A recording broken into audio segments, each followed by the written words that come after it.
காலை மாலை தொடர்ச்சியை மறந்திராதே. அஞ்செழுத்து ஓதில் நாளும் அரண் அடிக்கு அன்பதாகும். வஞ்சனை பால் சோறாக்கி வழக்கில அமணரு தந்த நஞ்சு அமுதாக்கு வித்த நனிவள்ளி அடிகளாரே. துஞ்சிருள் காலை மாலை தொடர்ச்சியை மறந்திராதே. அஞ்செழுத்து ஓதில் நாளும் அஞ்செழுத்து ஓதில் நாளும் துஞ்சிருள் காலை மாலை தொடர்ச்சியை மறந்திராதே. அஞ்செழுத்து ஓதில் நாளும் அரண் அடிக்கு அன்பு அதாகும். திருச்சிற்றம்பலம். என்னுளே உயிர்ப்பாய் புறம் போந்து புக்கு என்னுளே நிற்கும் செந்தமிழ் சொக்கநாத பெருமான் திருவருளையும் நாயினேற்கு பொற்பரிசித்தருளிய எங்கள் தர்மியாதீனத்து மகாசன்னிதானங்கள் குருவர்களையும் சிந்திக்கின்றேன். சைவானுஷ்டானம் சைவ சந்தியாவந்தனம் என்ற தலைப்பிலே இன்று நாம் சிந்தனை செய்ய இருக்கின்றோம். அவ்வண்ணம் சைவர்கள் யார் என்று ஆறுமுக நாவலர் நமக்கு ரொம்ப சுருக்கமாகவும் தெளிவாகவும் தெளிவுபடுத்துகின்றார். சிவபெருமானே முழுமுதற் கடவுள் என்றும், வேத சிவாகமங்களே நமக்கு மூலநூல்கள் என்றும், விபூதி ருத்ராட்சங்களே சிவசின்னங்கள் என்றும், விபூதி ருத்ராட்சதாரணம் சிவலிங்க உபாசனை வேதத்தில் விதிக்கப்பட்டிருப்பினும் சிவாகமத்தில் சொன்னபடி சிவதீட்சை எடுத்தால் ஒழிய முக்தி சித்தியாகாது என்று விசுவசிப்பவர்கள் சைவர்கள் என்று ஆறுமுக நாவலர் சொன்னார். அப்போ இந்த கூற்றில் நமக்கு பெறப்படுறதெல்லாம் என்னன்னா, சிவபெருமானே முழுமுதற் கடவுள். ஒரு சில சாரார் சொல்லும்போது சைவ சமயத்தவர்கள் யாருன்னா சிவபெருமானை முழுமுதற் கடவுளாக கொள்பவர்கள் அப்படின்னு சொல்லுவாங்க. சிவபெருமானையின் அந்த ஐகார தேற்றம் கொடுத்தோம்னா அந்த இடத்துல சிவபெருமானை தவிர்த்து வேறு இருக்கின்ற தேவதைகளையும் கொள்வார்கள் உண்டு அப்படின்னு பெறப்படும். ஆனால் இந்த இடத்துல ஏகாரம் சொல்லும் பொழுது சிவபெருமானே முழுமுதற் கடவுள்னு சொல்ல பெற்றதுனால அவன் ஒருவனே முழுமுதற் கடவுள் என்ற ஒரு பாங்கு இந்த இடத்துல நிலைநிறுத்த பெற்றது. அப்படி சிவபெருமானே முழுமுதற் கடவுள் என்று தெளிந்து நின்று அவனை வழிபடும் நெறியில் நிற்பவர்கள் சைவர்கள். அவர்களுக்கு மூலநூல் எது அப்படின்னு நாவலர் சொல்லும்போது வேத சிவாகமங்களே மூலநூல், வேதமும் சிவாகமுமே மூலநூல் அப்படின்னாங்க. அதில் வேதம் பொது என்றும் சிவாகமம் சிறப்பு என்றும் பெறப்பட்டது. அது என்ன வேதம் பொது சிவாகமம் சிறப்பு எனில், வேதம் என்பது இறைவன் அருளியது எல்லா உயிர்கட்கும் பொதுவாக இறைவன் உய்யும் பொருட்டு வேதத்தை அருளி செய்தானாம். ஆனால் சிவாகமம் என்பது சத்திநிவாதத்திற்குட்பட்ட ஆன்மாக்களுக்கு மட்டுமே சிறப்பித்து அருளி செய்தது சிவாகமம் என்று நம்முடைய ஆன்றோர்கள் சொன்னார்கள். அப்போ வேதம் என்பது அத்தனை உயிர்களுக்கும் பொதுவாக அருளப்பெற்றது. சிவாகமம் பக்குவ பெற்ற அதிபக்குவதிகளுக்கு மட்டும் சத்தினிவாதத்தவர்களுக்கு மட்டுமே அந்த சிவாகமமானது இறைவன் அருளி செய்தாராம். அப்போ இருக்கின்ற அந்த 4 வேதங்கள் ஆகமங்கள் மொத்தம் 28 ஆகமங்கள். அதை 2ஆக பிரிப்பார்கள். உருத்ர பகுதி என்றும் பதிபகுதி என்றும் பிரிப்பார்கள். முதல் 10 பாக்கி இருக்கின்ற 18 அப்படி பிரிப்பார்கள். அது அன்றி நமக்கு இருக்கின்ற உபாகமங்கள் 207 உபாகமங்கள். 28 மூல ஆகமங்கள் அன்றி நமக்கு இருக்கின்ற உபாகமங்கள் இருக்கின்ற பட்சத்தில் 207 உபாகமங்கள் இருக்கு என்று சொல்லப்பட்டிருக்கிறது. அது அல்லாமல் சர்வஞானோத்திரம் தேவிகாலோத்திரம் போன்ற இதர ஆகமங்களும் நமக்கு பெறப்பட்டது. இதெல்லாம் கடந்து எண்ணில் ஆகமம் எழில் பெற விளம்பி அப்படின்னார். இதெல்லாம் கடந்து ஆகமங்கள் இந்த சத்தினிவாதத்திற்கு சைவர்கள் உய்யும் பொருட்டு சிவபெருமான் அருளி செய்த ஆகமங்கள் எண்ணிலடங்காத ஆகமங்களே அவர் நமக்கு அருளி செய்தார் என்று மாணிக்கவாசர் சொல்லி காட்டுகின்றார். இப்போ ஆகமங்கிறது என்னன்னா உயிரி வரும் பொருட்டு இறைவனால் அருளி செய்ய பெற்ற நூல்கள் சிவாகமங்கள். அது சைவர்களுக்கு அது முதல் மூல நூலாக சைவ நூலாக அது விளங்குகிறது. அது சித்தியாரில் சொல்லும்பொழுது வேத நூல் சைவ நூல் என்று 2 நூல்கள், வேறு உரைக்கும் நூல்கள் இவற்றின் விரிந்த நூல்கள் என்று சித்தியாரில் நம்முடைய அருணந்தி சிவம் எடுத்து காட்டினார். அப்போ வேத சிவாகமங்களே நமக்கு மூல நூல் என்றும் விபூதி ருத்ராட்சமே சிவசின்னங்கள் என்றும் அப்படின்னா சைவர்களுக்கு அடையாளம் என சொல்லப்பட்டது எது அப்படின்னா திருநீரும் ருத்ராட்சம் மட்டும்தான். சடாதாரணமும் சொல்லப்பட்டது. அது பெரிய புராணத்தில், மூர்த்தி நாயனார் புராணத்தில் அதெல்லாம் ரொம்ப விரிச்சு பேசுறாங்க. அப்போ விபூதி ருத்ராட்சம் தான் நமக்கு சிவச்சின்னங்கள். ஏன் இதை குறிப்பிட்டு சொன்னாங்கன்னா, இன்னும் இருக்கிற ஒரு சில சைவ சமயத்தை சார்ந்தவர்கள், வேறு இருக்கிற சைவ பிரிவினை சார்ந்தவர்கள் வேறு ஒரு சில அடையாளங்களையும் கொள்வார்கள் உண்டு. மண்டை ஓட்டை, கபாலக்கலனை எல்லாம் கொண்டு கொள்பவரும் உண்டு. திரிசூலத்தை தன் கையில் தரித்து அதை அடையாளமாக கொள்பவரும் உண்டு. சிவலிங்கத்தை தன்னுடைய அடையாளமாக கொண்டு அதை கழுத்திலே தரித்து கொண்டு செய்யும் சைவ பிரிவினர்களும் உண்டு. அப்போ இதெல்லாம் தவிர விட்டு இந்த சைவ சித்தாந்த செந்நெறியில் இருப்பவர்களுக்கு எது சின்னங்கள், எது அடையாளங்கள் எனில் திருநீரும் ருத்ராட்சமுமே நமக்கு சிவச்சின்னங்கள் என்று ஆறுமுகனார் சாற்றுகின்றார். அப்படி விபூதி ருத்ராட்சங்களே சிவச்சின்னங்கள் என்றும், சிவ வழிபாடே, சிவலிங்க உபாசனையே முதலான வழிபாடாக பெற்றவர்கள் சைவர்கள். அதோடு நில்லாமல் விபூதி ருத்ராட்சதாரணம், ஸ்ரீபஞ்சாட்சர ஜபம், சிவலிங்க உபாசனை போன்றவைகள் வேதத்தில் விதிக்கப்பட்டிருப்பினும், வேதத்தில் சொல்லப்பட்டிருப்பினும் சிறப்பாக ஆச்சாரியனிடத்திலிருந்து தீட்சை மூலியமாக பெற்றால் ஒழிய அந்த வழிபாடு சித்திக்காது, முத்தி எய்த முடியாது என்று விசுவசித்து அங்கனே ஒழுகுபவர்கள் சைவர்கள் என்று நம்முடைய ஆறுமுகனார் காட்டுகின்றார். வேதத்தில் பொதுவாக சொல்லப்பட்டிருப்பினும் தக்க முறையால் அதிகாரம் பெற்று ஆச்சாரியனிடத்தில் பெற்ற ஞானோபதேசங்களால் ஒன்றி முத்தி சித்தியாகாது என்று நாம் விசுவசிக்க வேண்டும். அங்கனம் ஒழுகுபவர்களே சைவர்கள் என்று நம்முடைய சாஸ்திர நூல்கள் நமக்கு விதிக்கின்றது. அப்படி இருக்க இந்த சைவர்களுக்கு இருக்கின்ற அந்த பாங்கு என்னன்னா, ஆச்சாரியனை பற்றி நின்று வாழ்வதே நம்முடைய பாங்கு. ஆச்சாரியர் எந்த விதத்தில் நமக்கு உபதேசித்தாரோ, ஆச்சாரியர் சொல்லிய வண்ணமே அந்த நெறிகளை கடைபிடிப்பதும், சைவ அனுஷ்டானத்தில் ஒழுகுவதும், அவர் சொன்ன சத்திய பிரமாணங்களால் நாம் வாழ்வதுமே நமக்கு இது.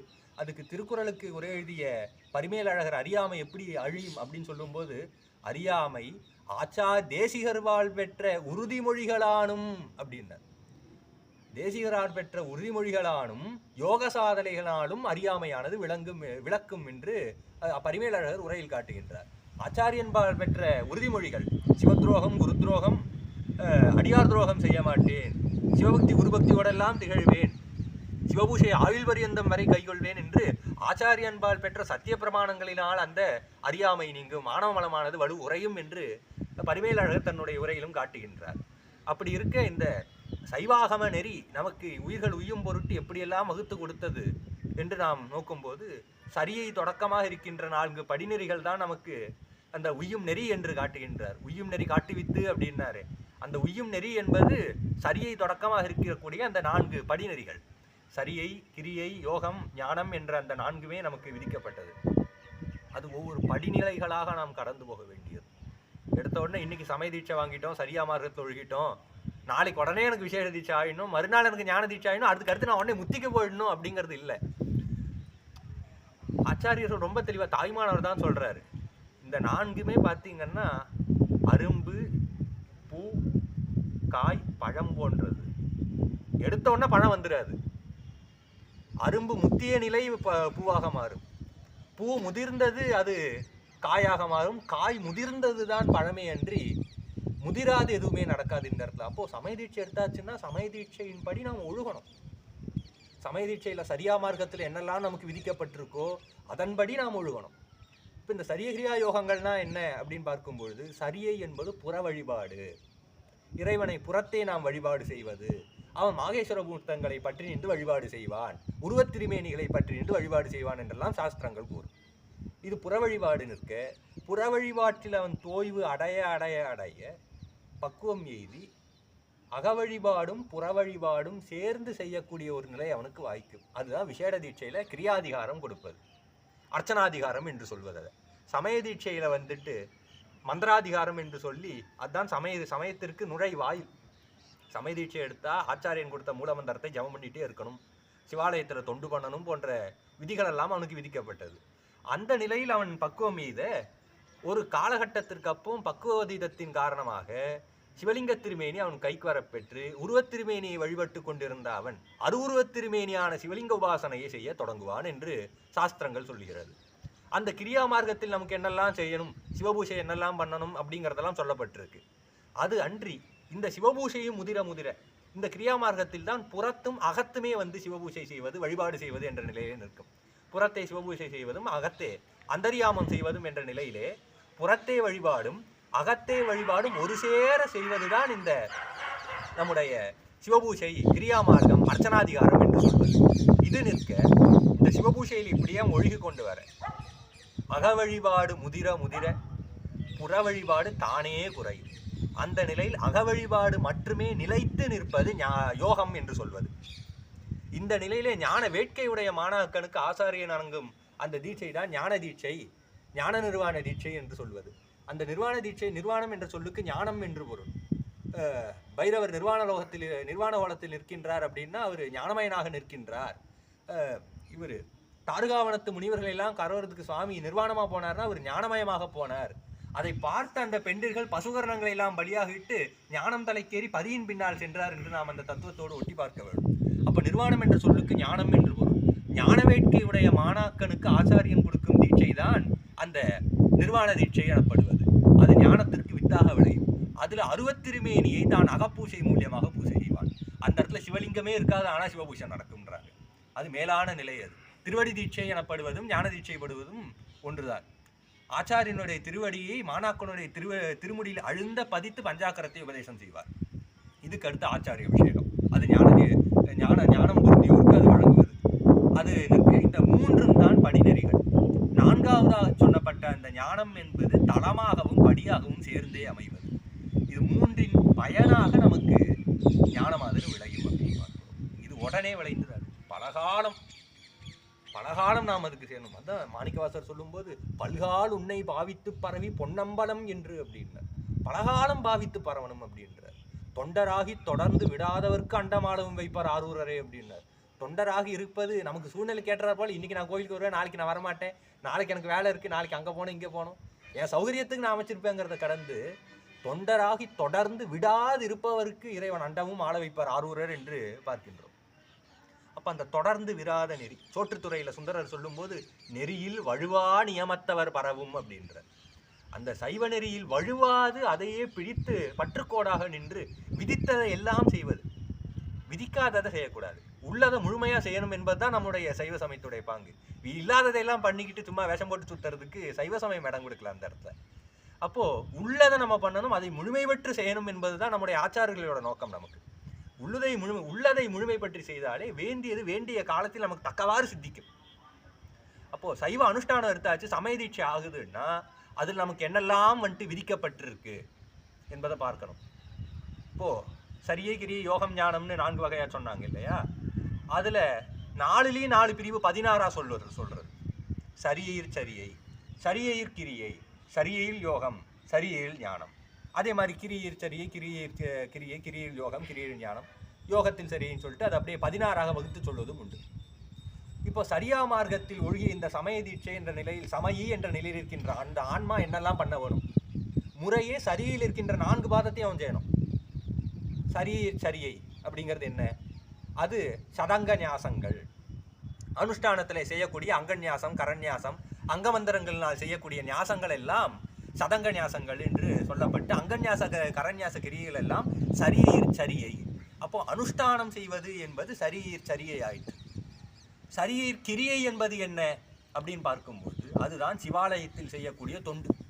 சமய தீட்சை எடுத்தவன் கட்டாயமா சிவன் கோயிலுக்கு போய் தொண்டு பண்ணியிருக்கணும். அதுதான் சமய தீட்சையை எடுக்கிறது. சரியா மார்க்கத்தில் ஒழுகுவதற்கும் அந்த சிவாலயத்தில் போய் தொண்டு பண்றதுக்கு தான் செய்வது.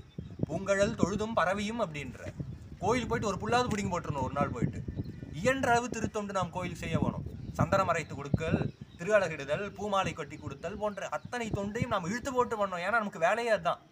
சமய தீட்சை எடுத்தவனுக்கு வேலை என்ன? கோயில் தொண்டு தான் பிரதானமா சொல்லியிருக்கு. அப்போ சரியையில் கிரியை என்பது சிவாலயத்தில் போய் தொண்டு செய்வது. சரியில் யோகம்னா என்ன அப்படின்னா, ஸ்ரீபஞ்சாட்சர ஜபம் செய்யும் போது உள்ளே மூர்த்தியை தியானம் வைத்தல் என்பது சரியில் யோகம் என்று சொல்லப்பட்டது. அடுத்து சரியில் ஞானம்னா என்ன? அதுதான் தலையானது. சிவனையும் சிவாலயத்தையும் சிவன் அடியார்களையும் சிவனெனவே கருதி வழிபடுதல் சரியில் ஞானம். அந்த சரியில் ஞானம் தான் நமக்கு பெற்ற பயனாக, எந்த ஒரு கர்வமும் இன்றி எதுவுமே இன்றி யாரானும் திருநீர் பூசவனா இருந்தால் அவனை காலப்பட்டு விழுந்துடணும். எவரேனும் தாமாக இலாடத்திட்ட திருநீர் அப்படிங்கிறார். அப்போ திருநீர் சாதனங்களை கண்டாலும் அந்த திருவேடத்தையே நாம் வழிபடுவது என்பது அந்த சரியில் ஞானம் என்று சொல்லப்பட்டது. சிவனையும் சிவன் அடியார்களையும் சிவன் கோயிலே முறையே சிவபெருமானாகவே பாவித்து வழிபடல் வேண்டும் என்று ஆச்சாரியர்கள் காட்டுகின்றார். அப்ப இந்த நாளையுமே நாம் தினம்தோறும் செய்யணும். தினமும் 2 காலம் அனுஷ்டானம் விதிச்சிருக்குன்னா தினமும் 2 காலம் அனுஷ்டானம், தினமும் சிவாலய வழிபாடு பண்ணணும், தினமும் ஜபம் பண்ணணும், தினமும் சிவனையும் சிவனடியார்களையும் சிவாலயத்தையும் வழிபாடு பண்ணணும் என்பது சமய தீட்சையில் இருக்கக்கூடிய நெறிமுறைகள், வழிபாடு நாம் பின்பற்ற வேண்டியது. இதெல்லாம் பண்ணணும். இதை தவறிட்டாலுமே நமக்கு கற்பில்லாதவர் ஆகின்றோம். ஆச்சாரியன் பாட்பற்ற உறுதிமொழிகளுக்கும் அந்த ஸ்ரீபஞ்சாட்சரத்துக்கு பங்கம் வரதாகவே நான் கருதுறோம். அதனால தினமும் சமய தீட்சை பெற்றவங்க கோயிலுக்கு போய் தொண்டு பண்ணணும் என்பது நெறி. இந்த நிலையில் இருக்கும்போது முதல்ல இருக்கிற இந்த சரியை இந்த அனுஷ்டானம் சைவ சந்தியாவந்தனம் என சொல்லப்படுகிறது. இது என்ன? சைவ சந்தியாவந்தனம்னா என்ன அப்படிங்கிறத நாம் இன்னைக்கு ஒரு விளக்கமாக நாம் சிந்தக்க இருக்கோம். செயல்முறை விளக்கமாக இன்றி சைவானுஷ்டானம்னா என்ன, அதில் சொல்லப்பட்ட தாத்பரியம் என்ன என்பதையெல்லாம் நாம் இன்று சிந்திக்க இருக்கோம். அப்படி சைவ சந்தியாவந்தனம் அப்படின்னு சொன்னாங்க. அது குறிப்பிட்டு சைவ சந்தியாவந்தனம் சொன்னாங்க. ஏன்னா வைதீக சந்தியாவந்தனம்னு என்று உண்டு. வைதீக சந்தியாவந்தனத்தை விட சைவ சந்தியாவந்தனம் எனப்பட்டது மேன்மை உடையது என்று ஆகமங்கள் பேசுகிறது. ஏன்னா வைதீக சந்தியாவனத்தில் பிராமணர்கள் கடைபிடிப்பது என்பது சூரியமூர்த்தியை முன்னிறுத்தி அவர்கள் அந்த கிரியைகள் எல்லாம் செய்வார்கள். பௌதீக சூரியனை முன்னிறுத்தி அந்த கிரியைகள் எல்லாம் அவர்கள் செய்வார்கள். ஆனா இங்க இருக்கிற சைவ சந்தியாவந்தனத்தில் சிவசக்தியை முன்னிறுத்தி இந்த கிரியைகள் எல்லாம் செய்யப்படும், சிவசக்தியே பிரதானப்படுத்தப்படும். அதனால இந்த வைதிக சந்தியாவந்தனத்தை விட சைவ சந்தியாவந்தனம் மேலே அப்படின்னு சொல்லிட்டு நம்முடைய ஆச்சாரியர்கள் நமக்கு காட்டுறாங்க. ரெண்டாவது என்னன்னா, இந்த சரியை கிரியை யோகம் எல்லாம் சொன்னேனே, இதெல்லாம் எங்க சொல்லியிருக்குன்னு நம்ம பார்க்கணும்ல. நானா ஒன்று சொல்லிட்டு போயிடக்கூடாது. எப்பவுமே நம்முடைய கருத்தை நாம் முன்வைக்கவே கூடாது. நமக்கு முன்னாடி இருந்த முன்னோர்களும் ஆச்சாரியர்களும் என்ன கருத்தை முன்வைத்தார்களோ அந்த கருத்தை பிடித்து தான் நாம் ஒழுக வேண்டிய தவிர நம்மளாக ஒரு கருத்தை சமயத்துக்குள் பூட்டுவதற்கு நமக்கு அதிகாரம் கிடையாது. தத்துவ பிரகாசம் என்கின்ற நூலிலே தத்துவ பிரகாச முனிவர் இந்த கருத்தை எல்லாம் சொல்றார். சரியைனா என்ன, கிரியைனா என்ன, யோகம்னா இந்த 16ஐயும் தான் விளக்க கூறுகின்றார் இந்த நூலில். காழி சிற்றம்பல நாடிகளுடைய சீடராக இருந்த தத்துவ பிரகாச முனிவர் இந்த செய்திகளை எல்லாம் நமக்கு குறிப்பிட்டு செல்கின்றார். அப்படி இருக்க இந்த சைவ அனுஷ்டானம்னா என்ன அப்படிங்கிறத நாம் பார்க்கணும். இந்த சந்தியாவந்தனம் சந்தியா காலத்திலே செம்மையே செய்யக்கூடிய வழிபாட்டிற்கு சந்தியாவந்தனம் என்று பெயர். அப்போ சைவ சந்தியாவந்தனம் என்பதை பற்றி சிந்திச்சுட்டு இருந்தோம். அந்த சைவ சந்தியாவந்தனம் என்பது சந்தியா காலங்களே செம்மையே நாம் தியானம் செய்து செய்யக்கூடிய வழிபாட்டிற்கெல்லாம் சைவ சந்தியாவந்தனம் என்று பெயர். திரிகாலே 3 சந்தி தியானித்து தொழ நின்றாரும் என்று அப்பர் சுவாமிகள் காட்டுகின்றார் திருநின்றியூர் தேவாரத்தில். அதே மாதிரி சந்தி 3லும் தாவரம் நிறுத்தி சகலை செய்திருந்த அகத்தியன் என்ற அகத்தியரை சுந்தரமூர்த்தி நாயனார் எடுத்து காட்டுகின்றார். சந்தியா காலம் 3லுமே அகத்தியர் தாவரம் நிறுத்தி சிவபூசை செய்தார் என்று செய்திகள் எல்லாம் வருகின்றது. சந்திகாலம் என்பது காலை, உச்சி, மாலை என்று 3மாக நமக்கு வகுப்பது. அப்போ சமய தீட்சை எடுத்த அந்த செயல்கள் எல்லாம் செய்யக்கூடியவர் ஆச்சாரியன் என்ற நிலையில எத்தனை காலம் அனுஷ்டானம் பண்ணும், எத்தனை வாட்டி ஜபம் பண்ணும் சொன்னாரோ அந்த நிலையில குறையாம இருந்து ஜபம் பண்ண வேண்டியது. ஏன்னா ஒரு ஆன்மாவுடைய பக்குவத்துக்கு ஏற்றார் போலையும் சூழ்நிலைக்கு ஏற்றார் போலையும் ஆச்சாரியன் அறிந்து உபதேசம் செய்வார். ரொம்ப டைட்டான ஒரு ஷெட்யூல்ல இருந்தாருன்னா ஆச்சாரியனுக்கே தெரிஞ்சுன்னா அவங்க சரி ஒரு காலம் அனுஷ்டானம் பண்ணு அப்படின்னு சொல்லிட்டு அந்த நிலையில விட்டுருவாங்க. சரி இவனுக்கு குடம்போட்டு இழுக்கணும், இவனை முடிவு பண்ணிட்டாருன்னா 3 காலம் அனுஷ்டானம் பண்ணுன்னு சொல்லிடுவார் அந்த இடத்துல. அதனால இந்த அனுஷ்டானம் ஜபம் என்பதெல்லாம் ஆச்சாரியன் எந்த நிலையில உபதேசம் செய்தாரோ, சங்கம திருவினர்கள் நமக்கு எந்த நிலையில இருந்து உபதேசம் பண்ணாரோ, நமக்கு மேல்நிலையில் இருந்தவங்க எந்த நிலையில நமக்கு உணர்த்தினார்களோ அந்த நிலையிலிருந்து காலையோ மாலையோ, காலை மட்டுமோ இல்லை 3 காலம் அனுஷ்டானமாக இருந்தாலும் அது உத்தமோத்தமமாக சொல்லப்படுது. அப்போ இந்த 3 நேரங்களிலையும் சிவபெருமானை முன்னிறுத்தி சிவ சின்னங்களை கை கொண்டு நாம் செய்யும் வழிபாடு சைவ சந்தியாவந்தனம் என்று நமக்கு சொல்லப்பட்டிருக்கு. அப்போ இந்த சைவ சந்தியாவந்தனத்தினுடைய கிரியைகள் எல்லாம் என்ன, அதில் சொல்லப்பட்ட பாவனைகள் எல்லாம் என்ன, அதோடைய விளக்கம் என்ன என்பதை தான் நாம் இப்போது சிந்திக்க உள்ளோம். அப்போது இந்த ஒரு சந்தியாவந்தனம் ஒன்று பண்ணுறோம், ஒரு சிவபூஷை ஏதோ ஒரு வழிபாடு ஒன்று பண்ணுறோம்னா 3 பொருட்களை 3 நிலைகளை நாம் சேர்ந்திருந்து செய்தால்தான் அது முழுமை பெற்று சித்திக்கும் என்று பார்க்கிறோம்.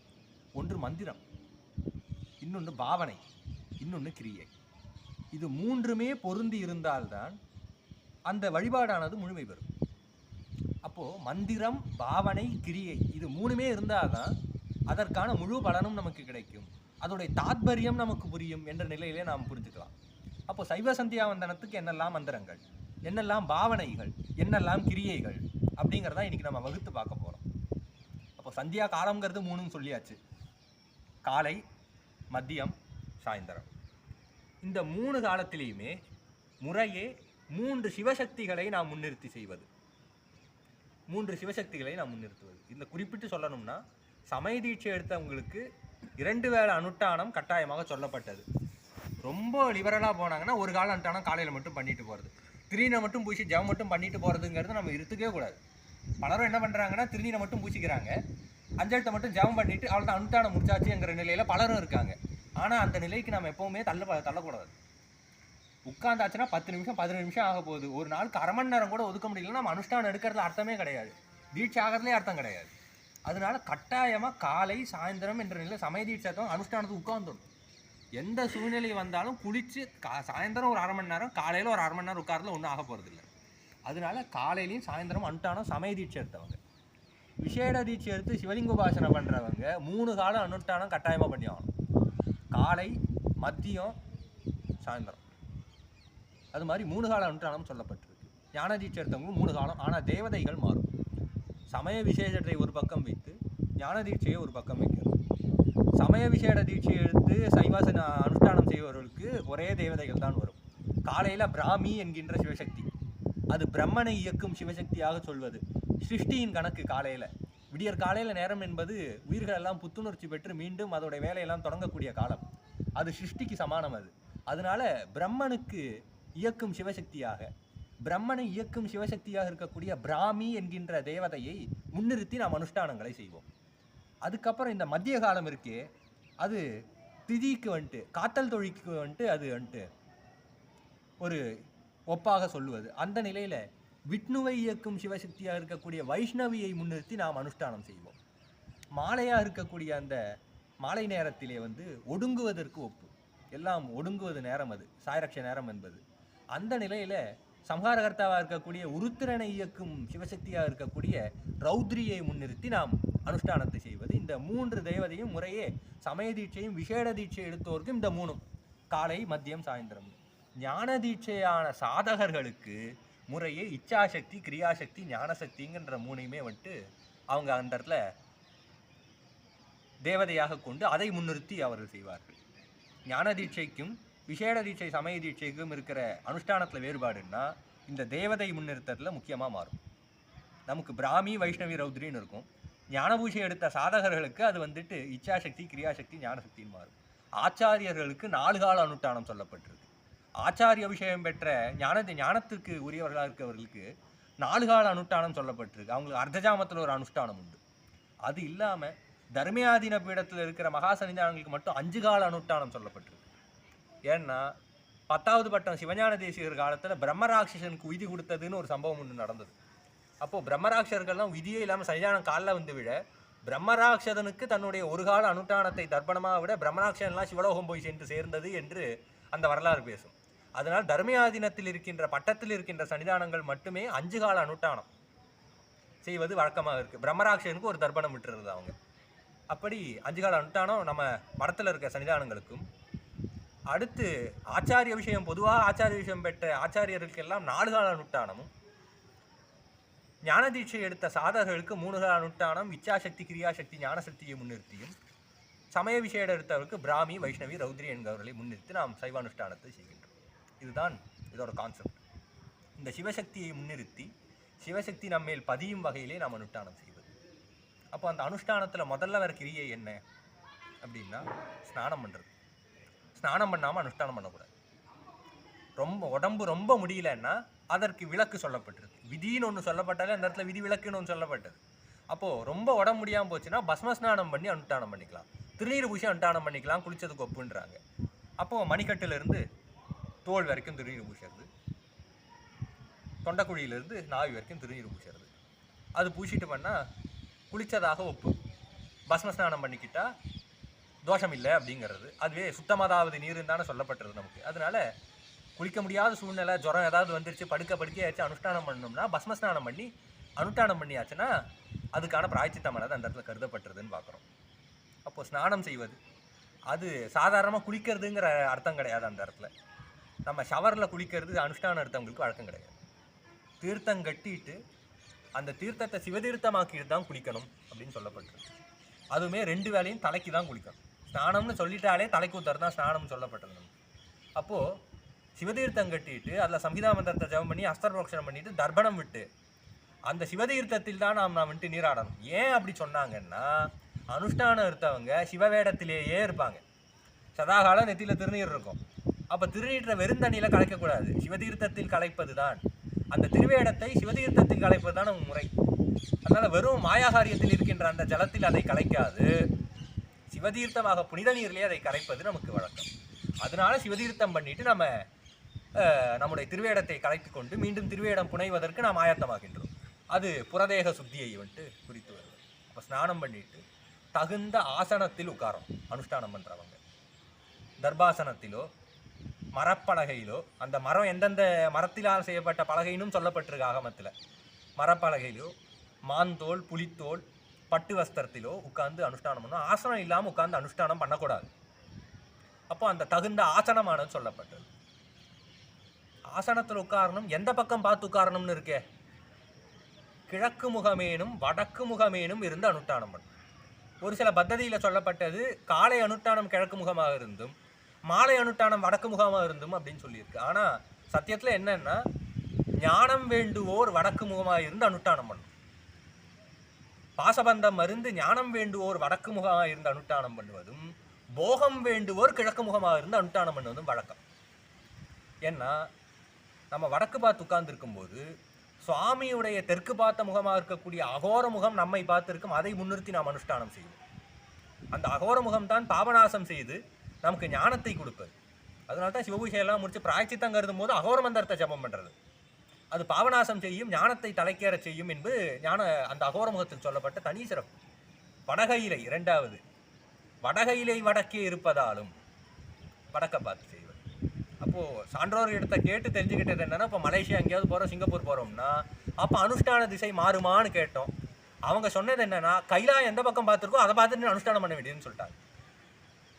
அதனால் வடகையிலை தான் நமக்கு முக்கியம். இறைவன் என்றும் 2 வசிக்கக்கூடிய அந்த வடகைலாயம், அந்த கைலாய மலையை முன்னிறுத்தியே நாம் அனுஷ்டானம் செய்வது. அதனால வடக்கு நின்று பார்த்தா ஞானம் தலைக்கேறும் என்று ஞானவாதிகளுக்கு அதுவும், கிழக்க பார்த்து இருக்கும்போது சுவாமியுடைய தத்புருஷ முகமாக இருக்கக்கூடிய போகத்தை தரக்கூடிய அந்த ஸ்தானமாக இருக்கும் என்பதால் அந்த கிழக்க பார்த்திருந்தால் நமக்கு லௌகீக போகமும் இன்மைக்கு இருக்கின்ற பயன்களும் அந்த பாக்கிய பயன்கள் எல்லாம் நமக்கு கிடைக்கும். போகத்தை வேண்டுவோர்கள் கிழக்க பார்த்து செய்யலாம் என்று சொல்லி பத்ததிகள் எல்லாம் பேசுகின்றனர்.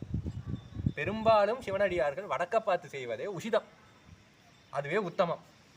ஏன்னா ஞானத்துக்கு மேலே நமக்கு ஒன்றும் கிடையாது. போகத்தை வேண்டுவோருக்கு இந்த சமயத்தில் வந்துட்டு அவ்வளோ இடமும் கிடையாது. ஞானத்தை கேட்டால் அது அத்தனையும் சித்திக்கும் என்பது நமக்கு இது. அதனால் வடக்க பார்த்து அனுஷ்டானம் செய்வதே நமக்கு முறைமை. அப்போது வடக்க பார்த்துன்னு உட்காரணும், தகுந்த பலகையில் உட்காரணும். காலை மாலைன்னு சொல்லியாச்சுன்னா, காலையில் எந்த நேரத்துக்கு, சாயந்தரம் எந்த நேரத்துக்குன்னு சொல்லியிருக்கு. காலையில் சூரியோதயத்துக்கு முன்னாடி, சாயந்தரம் சூரிய அஸ்தமனத்துக்கு முன்னாடி, இதுதான் சொல்லப்பட்ட வழக்கு.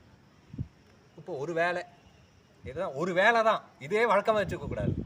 ஒரு வேளை நம்மளால் காலையில் கொஞ்சம் அசதியாக படுத்து தூங்கிட்டோம், ராத்திரி கொஞ்சம் லேட்டாக வந்தோம், படிக்கிற வேலை இருந்துச்சு, வேலை கொஞ்சம் டைட்டாகிடுச்சு, ஷிஃப்ட்டு மாறிடுச்சு, இது மாதிரி சூழ்நிலையெல்லாம் வந்துச்சு, நம்மளால் சரியான அந்த தகுந்த சூரியன் வர்றதுக்கு முன்னாடி நம்மளால் அனுஷ்டானம் பண்ண முடியலன்னா அதுக்கு பிராயச்சித்தங்கள் சொல்லியிருக்கு. முக்கியமான விஷயம் என்னென்னா, அபுத்திபூர்வமாக செய்த பாவங்களுக்கு தான் பிராயச்சித்தம். புத்திபூர்வமாக சரி பிராயச்சித்தருக்கு நம்ம பொறுமையாக ஒரு 10 மணிக்கு எழுந்து அனுஷ்டானம் பண்ணிப்போங்கிறதுக்கு பிராயச்சித்தம் சொல்லப்படல, பலிக்காது. அப்போ அபுத்திபூர்வமாக சூழ்நிலைகளாலும் ஒரு உடம்பு நலிவுற்ற நாள்களும் செய்யப்பட்ட அந்த நிலையில் நமக்கு பிராயச்சித்தங்கள் சொல்லியிருக்கு. அப்போ காலம் தவறி அனுஷ்டானம் பண்ணால் என்ன பண்ணணும்னா, சம்ஹிதா மந்திரங்கள் 11 மந்திரங்கள் சுவாமியுடைய பஞ்சபிரம்மங்களை குறித்தும் சுவாமியுடைய 6 அங்கங்களை குறித்தும் வருவது.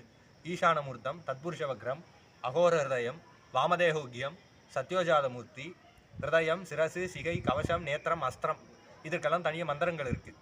இந்த மந்திரங்களை ஜபம் செய்து ஒரு முறை ஜபம் செய்து கொண்டு அனுஷ்டானம் செய்தால் என்னது, காலம் தவறி செய்ததுடைய அனுஷ்டானுடைய பலன் வந்துட்டு நமக்கு பிராயச்சித்தமாக கருதப்படுகிறது. இப்போ இது அன்றி ஒரு வேளை அனுஷ்டானத்தை விட்டுட்டோம், ஒரு கால அனுஷ்டானத்தை விட்டனே இருந்தால் அதுக்கு பிராயச்சித்தம் என்னன்னு நம்முடைய சிவாகமங்கள் சொல்லப்பட்டது. இப்போது அதுவும் இது விட்டுருக்குங்கிறதுக்காகவே நம்ம அனுஷ்டானத்தை விடுறது இல்லை. ஒரு வேளை 2 அனுஷ்டானம் தள்ளி போச்சு, காலையில் உட்கார முடியல, சாயந்தரம் தான் வந்தோம், ஏதோ ஃப்ளைட் ஒன்று டிலே ஆயிடுச்சு, ட்ரெயின் ஏதோ மாறிடுச்சுனாலும் காலையில் அனுஷ்டானத்தையும் சாயந்தரம் அனுஷ்டானத்தையும் செய்யலாம், தப்பில்லை. இல்லை சாயந்தரம் எங்கேயாவது நமக்கு ஷெட்யூல் பிஸியாக இருக்குது, போக முடிய வேணும்னா சாயந்தரம் அனுஷ்டானத்தையும் சேர்த்து காலையிலேயே விட்டுட்டு போகலாம். ஒரு வேளை 2மே முடியல, ஏதோ ஒரு நிலையில் அந்த அனுஷ்டானம் நம்மளை விட்டு போயிடுச்சு. அடியனுக்கெல்லாம் ஒரே ஒரு முறை ஆனதும், ஒரே ஒரு முறை ஒரு ட்ரெயின் ஒன்று மிஸ் ஆகிட்டு அங்கேருந்து வரதுக்கு மொத்தமாக லேட் ஆனதுனால ஒரே ஒரு முறை ஒரு அனுஷ்டானத்தை விட்டது உண்டு. அதுக்கு பிராயச்சித்தம் என்ன சொல்லியிருக்குன்னா, சத்யோஜாத மந்திரத்தை 108 வாட்டி ஜபம் பண்ணால் ஒரு அனுஷ்டானத்தினுடைய பிராயச்சித்தம் செய்யப்பட்டது. ஒரு அனுஷ்டானத்தை விட்டாச்சுன்னா அதுக்கு பிராயச்சித்தம் என்னன்னா, 108 வாட்டி சத்யோஜாத மந்திரத்தை சொல்லி ஜபம் பண்ணிட்டு அடுத்து வர அனுஷ்டானத்தை இரட்டிப்பாக பண்ணிட்டு ரெட்டிப்பு ஜபம் பண்ணணும். மூலமந்திர ஜபம் ரெட்டிப்பாக பண்ணியாச்சுன்னா அதற்கு உண்டான பிராயச்சித்தம் சொல்லப்பட்டது. இதெல்லாம் காலத்திற்கு ஏற்றாற் போல் மட்டுமே. இதுக்கு பிராயச்சித்தம் இருக்குங்கிறதுக்காக நம்ம இதையே பண்ணிட்டு இருக்கக்கூடாது. அதே மாதிரி ஒரு 4 அனுஷ்டானம், ஒரு வாரம் அனுஷ்டானம் பண்ணலன்னா திருப்பி ஆச்சாரியன்ட்ட போய் விண்ணப்பம் பண்ணி சிவதீட்சை எடுக்க வேண்டியது. திருப்பி நாம விட்டாச்சு, திருப்பி விட்டாரத்துலேருந்து ஆரம்பிப்போம், ஒரு வாரம் விட்டாச்சு திருப்பி பண்ணுவோம்னு சொல்லிட்டு எடுக்க வேண்டியது இல்லை. ஒரு வாரம் அனுஷ்டானம் விட்டாச்சு, ஒரு 3 நாள் அனுஷ்டானம் விட்டாச்சுனாலே திருப்பி ஆச்சாரியன்ட்ட போய் சரணாகதியாகி, சுவாமி இது மாதிரி ஏர்ந்தது, சுவாமி திருப்பி சமய தீட்சை விண்ணப்பம் பண்ணணும், சன்னிதானத்தை உத்தரவாகணும்னு சொல்லி சன்னிதானத்தை உத்தரவாயிட்டு திருப்பி சமய தீட்சை எடுத்து திருப்பி அந்த மந்திரத்தை நாம் கைக்கொள்ள வேண்டியதை தவிர்த்து நம்மளாக எடுத்துக்கக்கூடாது. இது போன்ற விதிமுறைகள் எல்லாம் சொல்லியிருக்கு. அப்போது அனுஷ்டானம் இந்த நிலையில் எடுக்க வேண்டியது. அப்போ வடக்கு பார்த்தேனும் கிழக்கு பார்த்தேனும் உட்காந்துக்கணும். வடக்கு பார்த்து உட்காரு உத்தமம். அப்போது வடக்கு பார்த்து உட்காந்தாச்சு. அப்போ முதல் கிரியை என்னென்னா பாத்திர சுத்தி. அனுஷ்டானத்துக்குன்னு ஒரு பாத்திரம் இருக்குது, பஞ்சபாத்திரம், கெண்டி பண்ணுறது. நம்ம மடத்தில் ஞான தீட்சை எடுத்தவர் தான் கெண்டியில் அனுஷ்டானம் பண்ணுறது பழக்கம். அப்போ பஞ்சபாத்திரத்தில் அனுஷ்டானம் பண்ணுறது எல்லாருக்கும் தகும். அப்போ அந்த பஞ்சபாத்திரத்தை சுத்தம் பண்ணணும், பாத்திரத்தை சுத்தம் பண்ணணும். சுத்தம் பண்ணுறது எப்படி பண்ணணும்? அப்படியே வாஷ் பேஷன்லேயே கழுவி ஊற்றிடக்கூடாது. அந்த கழுகின தண்ணியுமே கால்படாத இடத்துக்கு சேரணும். ஏன்னா அதில் விபூதி தங்கி இருக்கும் என்பதால். அதுலேயும் திருநீர் தங்கி இருக்கும், அதில் சிவதீர்த்தம் தங்கி இருக்குங்கிறதுனால சிவபூஷா பாத்திரத்தை எங்கே கழுகிறோமோ அந்த தண்ணியுமே வந்துட்டு கால்படாத இடத்துக்கு போக வேண்டியது. அப்போ சுத்தி செய்யும்போது பாத்திரத்தை கழுகும்போது அஸ்திர மந்திரத்தை ஜபம் பண்ணிகிட்டே கழுவணும். அஸ்திர மந்திரம் என்பது இடையூறை நீக்குவது, பாவத்தை நீக்குவதுன்னு என்ன சொல்றதுனால சிவபெருமானுடைய அஸ்திரத்தை முன்னிறுத்தி வருவதனால அந்த அஸ்திர மந்திரத்தை ஜபம் பண்ணிகிட்டே நம்ம அந்த பாத்திரத்தை கழிக்க வேண்டியது. அதுக்கப்புறம் பஞ்சபாத்திரம், உத்தரணி, தர்ப்பணம் பண்ணுறதுக்கு ஒரு தட்டு, இது பொதுவானது. இது இல்லாமல் ஒரு சின்ன சொம்பு ஏதோ ஒன்று அதை எடுத்துக்கணும். அதில் தீர்த்தத்தை பிடிச்சிக்கணும். அதிலிருந்து தான் அனுஷ்டான பாத்திரத்துக்கு நம்ம ஜலம் விடணுமே தவிர்த்து நேரடியாக அனுஷ்டான பாத்திரத்தில் நம்ம வாஷிங் மிஷினில் போய் நீட்டிடக்கூடாது. ஏன்னா அனுஷ்டான பாத்திரத்தில் ஜலம் விடும் பொழுது ஹிருதய மந்திரத்தினாலே ஜலம் விடணும்னு சொல்லியிருக்கு. அப்போ நேரடியாக வாஷ் மிஷின்லேயே ஹிருதயாயனம்னு சொல்லிட்டு நம்ம ஜலத்தை விட்டுறக்கூடாது. அதுக்குன்னு ஒரு தனி ஒரு பாத்திரம் வச்சு அதிலிருந்து அனுஷ்டான பாத்திரம் பஞ்சபாத்திரத்துக்கு நம்ம ஜலத்தை ஊற்றும் போது ஓம் ஹிருதயாயனம ஹிருதய மந்திரத்தை உள்ளே ஜபித்து கொண்டு அதில் ஊற்றணும். ஏன் ஹிருதய மந்திரம் சொல்லுதுன்னா, ஹிருதய மந்திரம் என்பது நிறைவை தரக்கூடியது என்பதால் ஹிருதய மந்திரத்தினாலே ஜலத்தை பூரிக்க அப்படின்னு போட்டிருக்கோம். இப்போ ஜலத்தையும் பூரிச்சாச்சு. ஜலம் பூரிச்சதுக்கப்புறம் என்ன பண்ணணும்? ஜலசுத்தி பண்ணணும். ஜலசுத்தி பண்ணுறதுக்கு முன்னாடி மகாகணபதி வணக்கம், அதை நான் மறந்துட்டேன் இப்போ. அப்போ மகாகணபதி வணக்கம், சிவகுரு வணக்கம், இது ரெண்டையும் பண்ணணும். கணபதி வணக்கம் செய்யும்போது 5 வாட்டி கொட்டிக்கணும்னு சொல்லியிருக்கு. 5 வாட்டி ஏன் சொல்லப்பட்டதுன்னா, பஞ்ச மலங்களும் அகலும் பொருட்டு 5 வாட்டி கொட்டிக்க அப்படின்னா. சைவ சித்தாந்தத்தில் 5 மலங்கள் சொல்லப்பட்டது. ஆணவம், கண்மம், மாயை, மாயேயம், திரோதானம் சொல்லிட்டு 5 மலங்கள். இந்த 5 மலங்களும் நம்மை விட்டு ஒழியும் பொருட்டும் இதன் மூலியமாக வரக்கூடிய இடையூறு நீங்கும் பொருட்டும் 5 வாட்டி கொட்டிக்கிறோம். ரெண்டாவது, இங்கே கொட்டுறதுனால என்ன ஆகுதுன்னா, புருவ மத்தியில் இருக்க ஞானாமிர்த விந்து என்பது சோக்கு போட்ட மாதிரி அது அந்த இடத்துல ரைஸ் ஆகும். வண்டி ஸ்டார்ட் ஆகலான்னா சோக்கு போட்டு அடிக்கிறோம்ல, அது மாதிரி இங்கே கொட்டுறதுனால புருவ மத்தியில் இருக்கிற ஞானாமிர்த விந்துங்கிறது சோக்கு போட்ட மாதிரி அந்த இடத்துல அது உற்பவமாகும் என்று சொல்கின்றார்கள். அதனால மகாகணபதியை நம்ம இடையூறு நீங்கும் பொருட்டும் இந்த ஞானாமிர்த விந்து அந்த இடத்துல உற்பவமாகும் பொருட்டும் அந்த இடத்துல நம்ம கொட்டிக்கிறோம். ரெண்டாவது, சிவகுரு வணக்கம். நமக்கு சிவதீட்சை கொடுத்த குருநாதரை வந்துட்டு எண்ணிட்டு புருவ மத்தியில் நமஸ்காரம் பண்ணுறது. ஏன்னா இந்த அதிகாரம் எல்லாம் கொடுத்தவர் தான், அவரை முன்னிறுத்தி அந்த அனுஷ்டானத்தை செய்வது என்பது நமக்கு முறைமை. அப்போது சிவகுருநாதரை நாம் வந்துட்டு வழிபாடு செய்து அதுக்கப்புறம் ஜலசுத்தி, இந்த பஞ்சபாத்திரத்தில் ஜலம் ரொப்பி வச்சுருக்கோம் இல்லையா, அதை வந்துட்டு சுத்தி செய்யணும். ஏன்னா உள்ளபடியே ஜலம் என்பது மாயாகாரிய வஸ்து. மாயாகாரிய வஸ்துனால நம்ம பண்ண முடியாது. அப்போ மாயாகாரிய வஸ்துவை சுத்தி பண்ணணும்னா எந்தெந்த கிரியைகள் எல்லாம் செய்யணும்னு ஆகமம் சொல்லியிருக்கு. இல்லையா? அப்போ அந்த சுத்தி செய்யும் பொருட்டு என்னெல்லாம் கிரிகள் இருக்கு அப்படின்னு சொல்லியிருக்கு. அதுக்கு பேர் அஷ்டசம்ஸ்காரம்னு பேர். ஒரு மாயாகாரிய வஸ்துவை நாம் சிவமாம் தன்மைக்கு ஏற்றி அதை சுத்தி பண்ணுறோம்னா அதுக்கு அஷ்டசம்ஸ்காரம், இதெல்லாம் டெர்மினாலஜி, சைவ சித்தாந்த பரிபாஷை, இது அனுஷ்டான பரிபாஷைன்னு வச்சுக்கலாமே. அது அஷ்டசம்ஸ்காரம் என்று அதற்கு பேர். 8 விதமான கிரியைகளை நமக்கு செய்யணும். முதல்ல நிரீக்ஷணம் என்ற கிரியை. பாத்திரம் இருக்கு, அந்த பாத்திரத்தில் தண்ணி இருக்கு, அதை நம்ம நிரீக்ஷணம்னா பார்த்தல் என்ற அர்த்தத்திலே வரும். இதுக்கு பேர் திவ்ய முத்திரைன்னு பேர். இந்த முத்திரைக்கு பேர் திவ்ய முத்திரை. கட்டை வரலும் மோதிர வரலும் சேர்ந்தாப்புல இருக்கிறது. இந்த திவ்ய முத்திரையில் ஒரு சர்க்கிள் ஒன்று ஃபார்ம் ஆகுது இல்லையா? அந்த சர்க்கிளில் உள்ளூடா நம்ம பார்க்கணும் தண்ணியை. எங்கே வச்சு பார்க்கணும்னா முதல்ல வலது கண், அப்புறம் புருவ மத்தி, அப்புறம் இடது கண். 3 கண் இருக்கிறதா பாவனை. 3மே 3 ஒளி தரக்கூடிய வடிவங்களாக இருப்பது. அப்போது பாத்திரம் இங்கே இருக்குன்னா பாத்திரத்தை திவ்ய முத்திரையினால் பார்க்குது. முதல்ல இந்த வலது கண் இருக்கே, இது சூரியனுக்கு இங்கே அதிதேவதையாக சொல்லப்பட்டிருக்கு. இங்கே சதாகாலம் ஒரு சூரியன் இருப்பான் அப்படின்னு சொல்கிறது. ரெண்டாவது, புருவ மத்தியில் ஒரு அக்னி எப்பவுமே இருக்குன்னு சொல்கிறது. அக்னி மட்டும் உடம்புல 3-5 இடத்துல இருக்கிறதா சொல்லுவாங்க. அதில் காதில் ஒன்று, புருவ மத்தியில் ஒன்று, வலது கால் கட்டை வரல ஒன்று. இது 3மே நம்ம அனுஷ்டானத்தில் பிரயோகம் பண்ணுவோம். பிராணாயாமம் பண்ணதுக்கப்புறம் சுத்தி செய்யும் பொருட்டு காதை தொடுவோம். எது காதை தொடுறோம்னே தெரியாது. இந்த பிராணாயாமம் செய்யும்போது இந்த கை பட்ட அசௌசத்தின் காரணமாக சுத்தியாகும் பொருட்டு காதில் இருக்க அக்னியினால அதை நம்ம சுத்தம் பண்ணுறோம். ரெண்டாவது, அகமர்ஷனம் பண்ணதுக்கப்புறம் அந்த ஜலத்தை விடும்போது கட்டை வரல விடன்னு போட்டிருக்கோம். அது இந்த பாவமெல்லாம் அந்த கட்டை வரல இருக்க அக்னி அது நாசி பண்ணும் அப்படிங்கிறது அந்த பாவனை. இந்த 3 அக்னியுமே நம்ம அனுஷ்டானத்தில் நம்ம பின்பற்றுறோம். அப்போ இந்த புருவ மத்தியில் இருக்கிற அக்னி அது. ரெண்டாவது, இடது கண் சந்திரனாக சொல்லப்பட்டது. அப்போ இந்த 3 கண்களினாலேயும் அந்த ஜலத்தை பார்ப்பதினால் சூரியனால் அதில் இருக்கிற அந்த அசுத்தத்தன்மையானது வற்றப்பட்டது. அதில் இருக்க அந்த மாயாகாரிய பௌதீக தன்மைகள் எல்லாம் அதிலிருந்து வற்றப்பட்டதாக பார்க்கணும். ரெண்டாவது, அந்த நடுவில் இருக்க கண்ணில் அதில் இருக்க தீய குணங்கள் எல்லாம் எரிக்கப்பட்டதாக பாவனை பண்ணி பார்க்கணும். ரெண்டாவது, தீமை நீங்கி இருக்கக்கூடிய அந்த ஜலம் இப்போது சூடாக இருக்குது. ஏன்னா 2மே அக்னி இல்லை, சூடாக இருக்கிறதுனால இந்த இடது கண் என்பது சந்திரனுக்கு அதிதேவதையாக சொல்லப்படுது. அப்போ சந்திரனால் அதை குளிர வைக்கின்றோம். இது நிரீக்ஷணத்துக்குரிய பாவனை. இப்போ மந்திரம் என்ன அப்படின்னு பார்க்கும்போது சிவமூல மந்திரத்தை இந்த இடத்துல நம்ம உள்ள ஜபம் பண்ணிக்கிட்டே பார்க்க வேண்டியது. அப்போ நிரீக்ஷணம் பண்ணும்போது மந்திரம் என்பது சிவமூல மந்திரம், பாவனை என்பது இந்த 3 கண்ணுமே 3 தேவதையாக பாவனை பண்ணிட்டு அதன் மூலியமாக அதில் இருக்கக்கூடிய அந்த வஸ்துக்களை தீமைகளை எல்லாம் அகற்றின்றோம் என்பது பாவனை. கிரியை என்பது என்னன்னா தேனு முத்திரையை பிடிச்சி மன்னிக்கணும், திவ்ய முத்திரையை பிடிச்சி அதில் பார்த்தல் என்பது கிரியை. இது நிரீக்ஷணத்துக்கு. அடுத்து புரோக்ஷணம் என்று சொல்லப்படுது. அது உள்ளே இருக்கிற நீரை இந்த தாடன முத்திரையினால் ஒரு வாட்டி எடுத்து புரோக்ஷணம் பண்ணுறது. தாடன முத்திரையில் பண்ணுறதும் உண்டு. இந்த முத்திரை இதுக்கு கோகர்ண முத்திரைன்னு நினைக்கிறேன். முத்திரை பேர் சரியான ஞாபகம் இல்லை. கோகர்ண முத்திரையினாலையும் புரோக்ஷணம் பண்ணுறதுங்கிறது நம்ம பழக்கத்தில் இருக்குது. அப்போ புரோக்ஷணம்னால என்ன ஆகும்னா அது மேலும் ஒரு படி சுத்தி அதிகரிக்கும் அப்படின்னு பார்க்குறோம். புரோக்ஷணம் பண்ணும்போது அஸ்திராயணம்னு சொல்லிட்டு அஸ்திரமந்திரத்தினால புரோக்ஷணம் பண்ணுறது.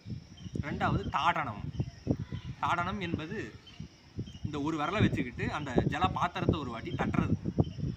அது எதற்காக தட்டுறோம் அப்படின்னா 2 கல்லை இடிக்கும்போது எப்படி அதிலிருந்து நெருப்பு உண்டாகுமோ அதே மாதிரி இந்த பொருட்களை ஒன்றோடொன்று ஒட்டச் செய்யும் போது அதிலிருந்து சிவசக்தி பிரகாசிக்கும் என்பது ஆகமம் பேசும். அதனால இப்போ தாடனம் பண்ணுறதுனால அதில் இருக்கின்ற சிவசக்தியானது வெளிப்படும் அப்படின்னு பார்க்கின்றோம். அப்போ தாடனம் என்பது சிவசக்தி வெளிப்பாடாக செய்யும் பொருட்டும். அப்போ நிரீக்ஷணம், புரோக்ஷணம், தாடனம், அபியூஷணம், பதாக முத்திரைன்னு பேர் இது இருக்கு. இந்த பதாக முத்திரையினால அந்த ஜலபாத்திரத்தை மூடுறோம். இது எதுக்குன்னா வெளிப்பட்ட அந்த சிவசக்தி அதிலேயே தங்கும் பொருட்டு நாம் அபியூஷணம் பண்ணுறோம். அபியூஷணம். அதுக்கப்புறம் என்ன பண்ணுறோம்? நிரீக்ஷணம், தாடனம், புரோக்ஷணம், அபியூஷணம் பண்ணிட்டு தாளத்திரயம் பண்ணுறோம். 3 தரம் தட்டுறது. இது எதற்குன்னா அந்த நிலைநிறுத்தப்பட்ட அந்த சிவசக்தியில் எந்த ஒரு ராட்சதும் வராது இருக்கும் பொருட்டு, எந்த ஒரு தீங்கும் அண்டாமல் இருக்கும் பொருட்டு 3 தரம் அஸ்திரமந்திரம் சொல்லி தட்டுறோம். தட்டிட்டு திக்பந்தனம். 8 திக்கிலுமே சோடிகாமுத்திரைன்னு பேர் இதற்கு. இந்த சோடிகாமுத்திரையினால் 8 திக்கிலுமே சிவசக்தியை பிரகாசிக்க செய்கின்றோம். 8 திக்கு அது மேலும் 10மாக சொல்வதும் உண்டு. ஒரு சில பதிலில் 10ன்னு சொல்லியிருக்கு. 8 திக்கு கூட மேலையும் கீழையுமாக சேர்த்து 10 திக்கிலுமே திக்பந்தனம் செய்யணும்னு சொல்லியிருக்கு. அப்போ 10 அந்த அஷ்ட திக்கிலுமே திக்பந்தனம் செய்து அந்த இடத்துல சிவசக்தியை பிரகாசிக்க செய்கின்றோம். அடுத்து அவகுண்டனம்.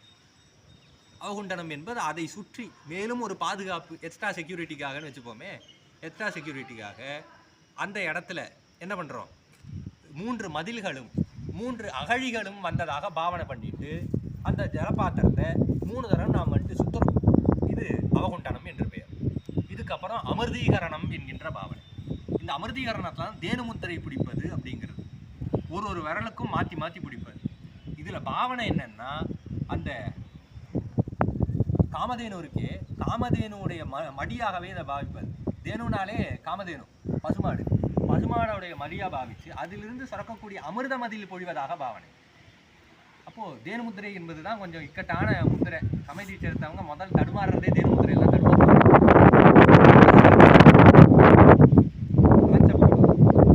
இந்த மோதிர விரல் சுண்டு விரல் ஒரு பார்ட்டிஷனை வச்சுக்கிட்டு, இந்த நடுவரலும் ஆள்காட்டி வரலும் ஒரு பார்ட்டிஷன். மோதிர வரலும் சுண்டு வரலும் ஒன்று கொண்டு மாறி இருக்கணும், நடுவரலும் ஆள்காட்டி வரலும் ஒன்று கொண்டு மாறி இருக்கணும். அப்போ 4 காம்பு, பசுமாடுடைய 4 காம்புக்கு ஒப்புது. அதன் மூலியமாக அந்த அமிர்தமானது அதில் சுரக்குது அப்படின்னு பாவனை. அந்த இடத்துல அது அமிர்தீகரணம் என்கின்ற செயல். அது அப்போ இது அஷ்டசம்ஸ்காரம்னு செயல்பட்டது. அஷ்டசம்ஸ்காரத்தில் ஒரு வஸ்துவினுடைய அதை தூய்மை செய்யும் பொருட்டும் அதில் இருக்கின்ற பௌதீக மாயா காரியங்களை விளக்கும் பொருட்டும் இந்த அஷ்ட சம்ஸ்காரம் என்பது செய்வது. அது முறையே நிரீட்சணம். நிரீட்சத்தினால் அதில் இருக்கின்ற தீமையெல்லாம் நாம் வந்துட்டு பார்த்து அழிக்கின்றோம். அடுத்து புரோக்ஷணம், அதில் தெளிக்கிறோம். புரோக்ஷணம் என்ற சொல்லுக்கு தெளித்தல் என்று நீரை அதில் தெளித்தல். அடுத்து தாடனம், அது சிவசக்தியை அதிலிருந்து விளங்கச் செய்யும். அடுத்து அபியூஷணம், சிவசக்தியை நிலைநிறுத்தும். அடுத்து தாளத்திரயம் செய்வது. தாளத்திரயம் செய்வதன் மூலியமாக அதில் இருக்கின்ற ராட்சவரெல்லாம் வட்டி போகும். திக்பந்தனத்திலே அதுக்கப்புறம் அவகுண்டனம், அதற்கு வந்துட்டு அகழிகளும் தாழிகளும் அமைத்து வேறு எந்த ஒரு இடையூறும் வராதிருக்கும் பொருட்டு அதை நிலைநிறுத்துதல். அடுத்து அமிர்தீகரணம், அதில் அமிர்தம் பொழிய செய்தல் என்று 8 கிரியைகள் நமக்கு இந்த இதிலே சொல்லப்பட்டது. இப்போ அடுத்து இந்த தூய்மையாக்கப்பட்டது.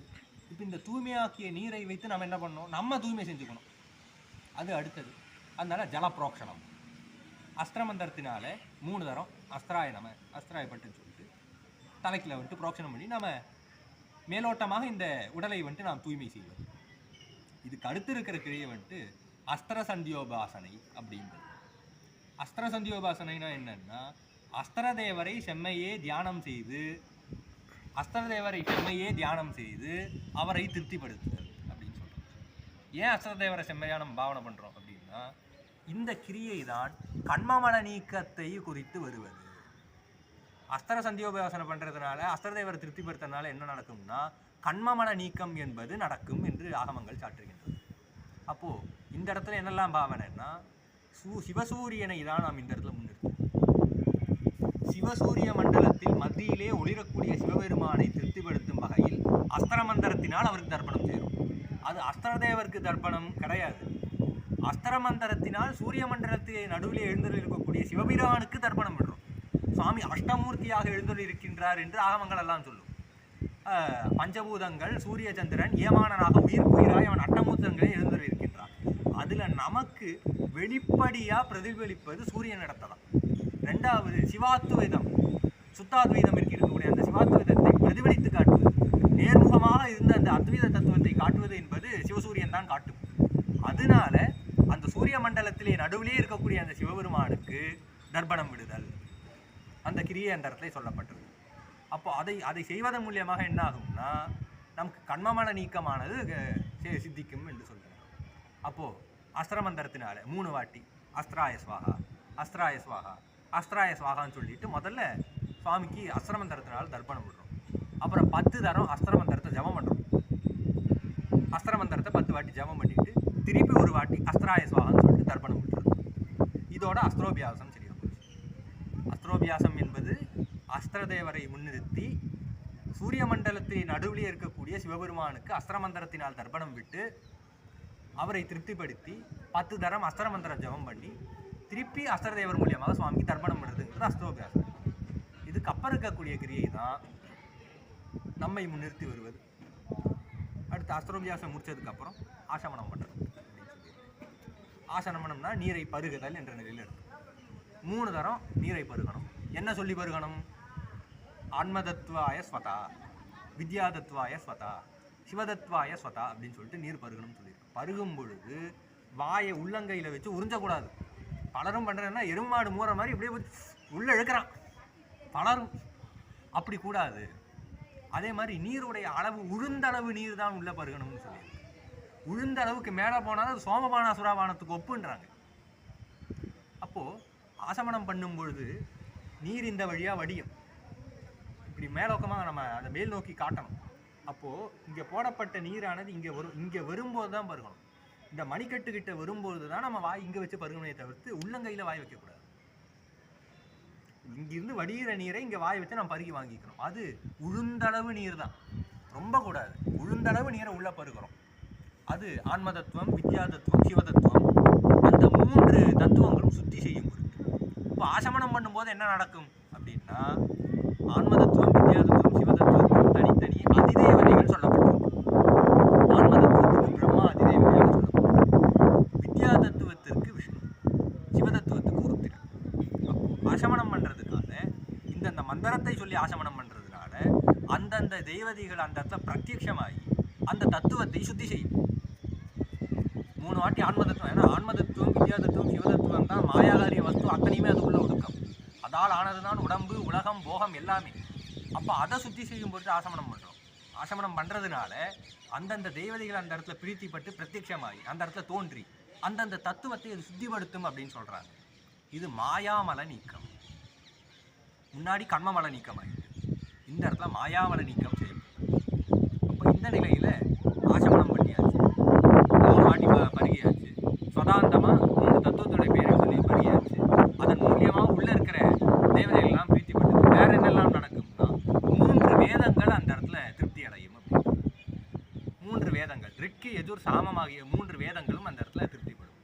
இப்போது இது முடித்ததுக்கப்புறம் என்ன பண்ணணும்? வாயில் தானே வச்சு பருகணும். அதனால அதர சுத்தி, அதரத்தை சுத்தி பண்ணணும். அதர சுத்தி செய்யும் பொருட்டு கட்டை விரலால் அதரத்தை சுத்தி பண்ணணும், உள்ளங்கையினால் மோவாயை சுத்தம் பண்ணணும் அப்படின்னு சொல்லி. அதர சுத்தி செய்யறதுனாலையும் மோவாய் சுத்தி செய்யறதுனாலையும் என்ன பயன் என்று கேட்டால், அந்த இடத்துல அதர்வண வேதமும் இதிகாசங்களும் அந்த இடத்துல திருப்திப்படும். மோவாயை சுத்தி செய்யறதுனால கணபதி திருப்திப்படுவார் அப்படின்னு சொல்லி. அப்போ ஆசமனம் செய்வதும் அதர சுத்தி செய்வதும் என்பது மாயாமல நீக்கத்தை பொறுத்தும் அந்தந்த தேவதைகள் அதற்குரிய ஸ்தானங்களை சுத்தி செய்யும் பொருட்டும். இப்போ ஆசமனம் பண்ணி அதர சுத்தி பண்ண உடனே முதல் அந்த கிரியை எடுத்தவொடனே என்ன பண்ணோன்னா அங்கஸ்பரிசம் என்கின்ற கிரியை. இந்திரன், அக்னி, யமன் நிருதி வரைக்கும் இங்கே, வருணன், வாயு, குபேரன், ஈசானன் இந்த காதுக்கு அதிதேவதாக சொல்லப்பட்டது. அப்புறம் நாவிக்கு பிரம்மாவும், மார்புக்கு திருமாலும், 2 தோளுக்கு 2 பத்ததியில் வேறு மாதிரி சொல்லியிருக்காங்க. ஒரு பத்ததியில் வந்துட்டு சரஸ்வதியும் லட்சுமியும் சொல்லப்பட்டிருக்கு, இன்னொன்று அஸ்வனி தேவதர்கள் சொல்லப்பட்டிருக்கு. அப்போது அது அவங்கவுங்க பத்ததி எதுவோ அதை பொறுத்தாக்கள் மாறும். அது அப்போது இலக்கிமியும் சரஸ்வதியும் சிரத்திற்கு சதாசிவமாக சொல்லப்பட்டது. அப்போது இந்தந்த தேவதைகள் 12 இடத்துக்கு 12 தேவதைகள். கங்கை, பிராணவாயு, மன்னிக்கணும், கங்கை, பிரணவம், பிராணவாயு, சூரியன், சந்திரன், அஷ்டதிக்பாலர்களில் முதல் நாளும் கடைசி நாளும் பிரம்மன், திருமால், இலக்குமி, சரஸ்வதி, சதாசிவன் ஆக இந்த 12 இடத்திற்கும் 12 தேவதைகளானது சொல்லப்பட்டது. இப்போ ஏன் இந்த முத்திரையில் பிடிக்கிறோம் அப்படின்னா, கட்டவரல் வந்துட்டு ஈஸ்வரன் அதற்கு அதிதேவதையாக சொல்லப்பட்டது. இந்த மோதிரவரலுக்கு அமிர்தவிந்து அதிதேவதையாக சொல்லப்பட்டது. அப்போ இது இரண்டும் சேரும் பொழுது சிவதேஜசுடன் கூடிய அமிர்தம் அந்த இடத்துல உற்பவிக்கும். கட்டவரலுக்கு வந்துட்டு ஈஸ்வரன் அதிதேவதை, மோதிரவரலுக்கு அமிர்தவிந்து அதிதேவதை. இது இரண்டும் சேரும் பொழுது சிவதேஜசுடன் கூடிய அமிர்தவிந்து அந்த இடத்துல உற்பவிக்கும் எனவும், அந்தந்த இடத்தை தொடும் பொழுது அந்தந்த இடத்துல இருக்கிற தேவதைகளை அது பிரீத்திப்படுத்தும். அதனால் அந்தந்த இடத்துல தேவதைகள் அதை தூய்மை செய்யும் என்று சொல்லப்பட்டது. அதுதான் அங்கஸ்பரிசத்துக்கு சொல்லப்பட்ட பாவனையும் கிரியை. இப்போ அங்கஸ்பரிசம் பண்ணதுக்கப்புறம் என்ன பண்ணணும்னா விபூதி சுத்தி.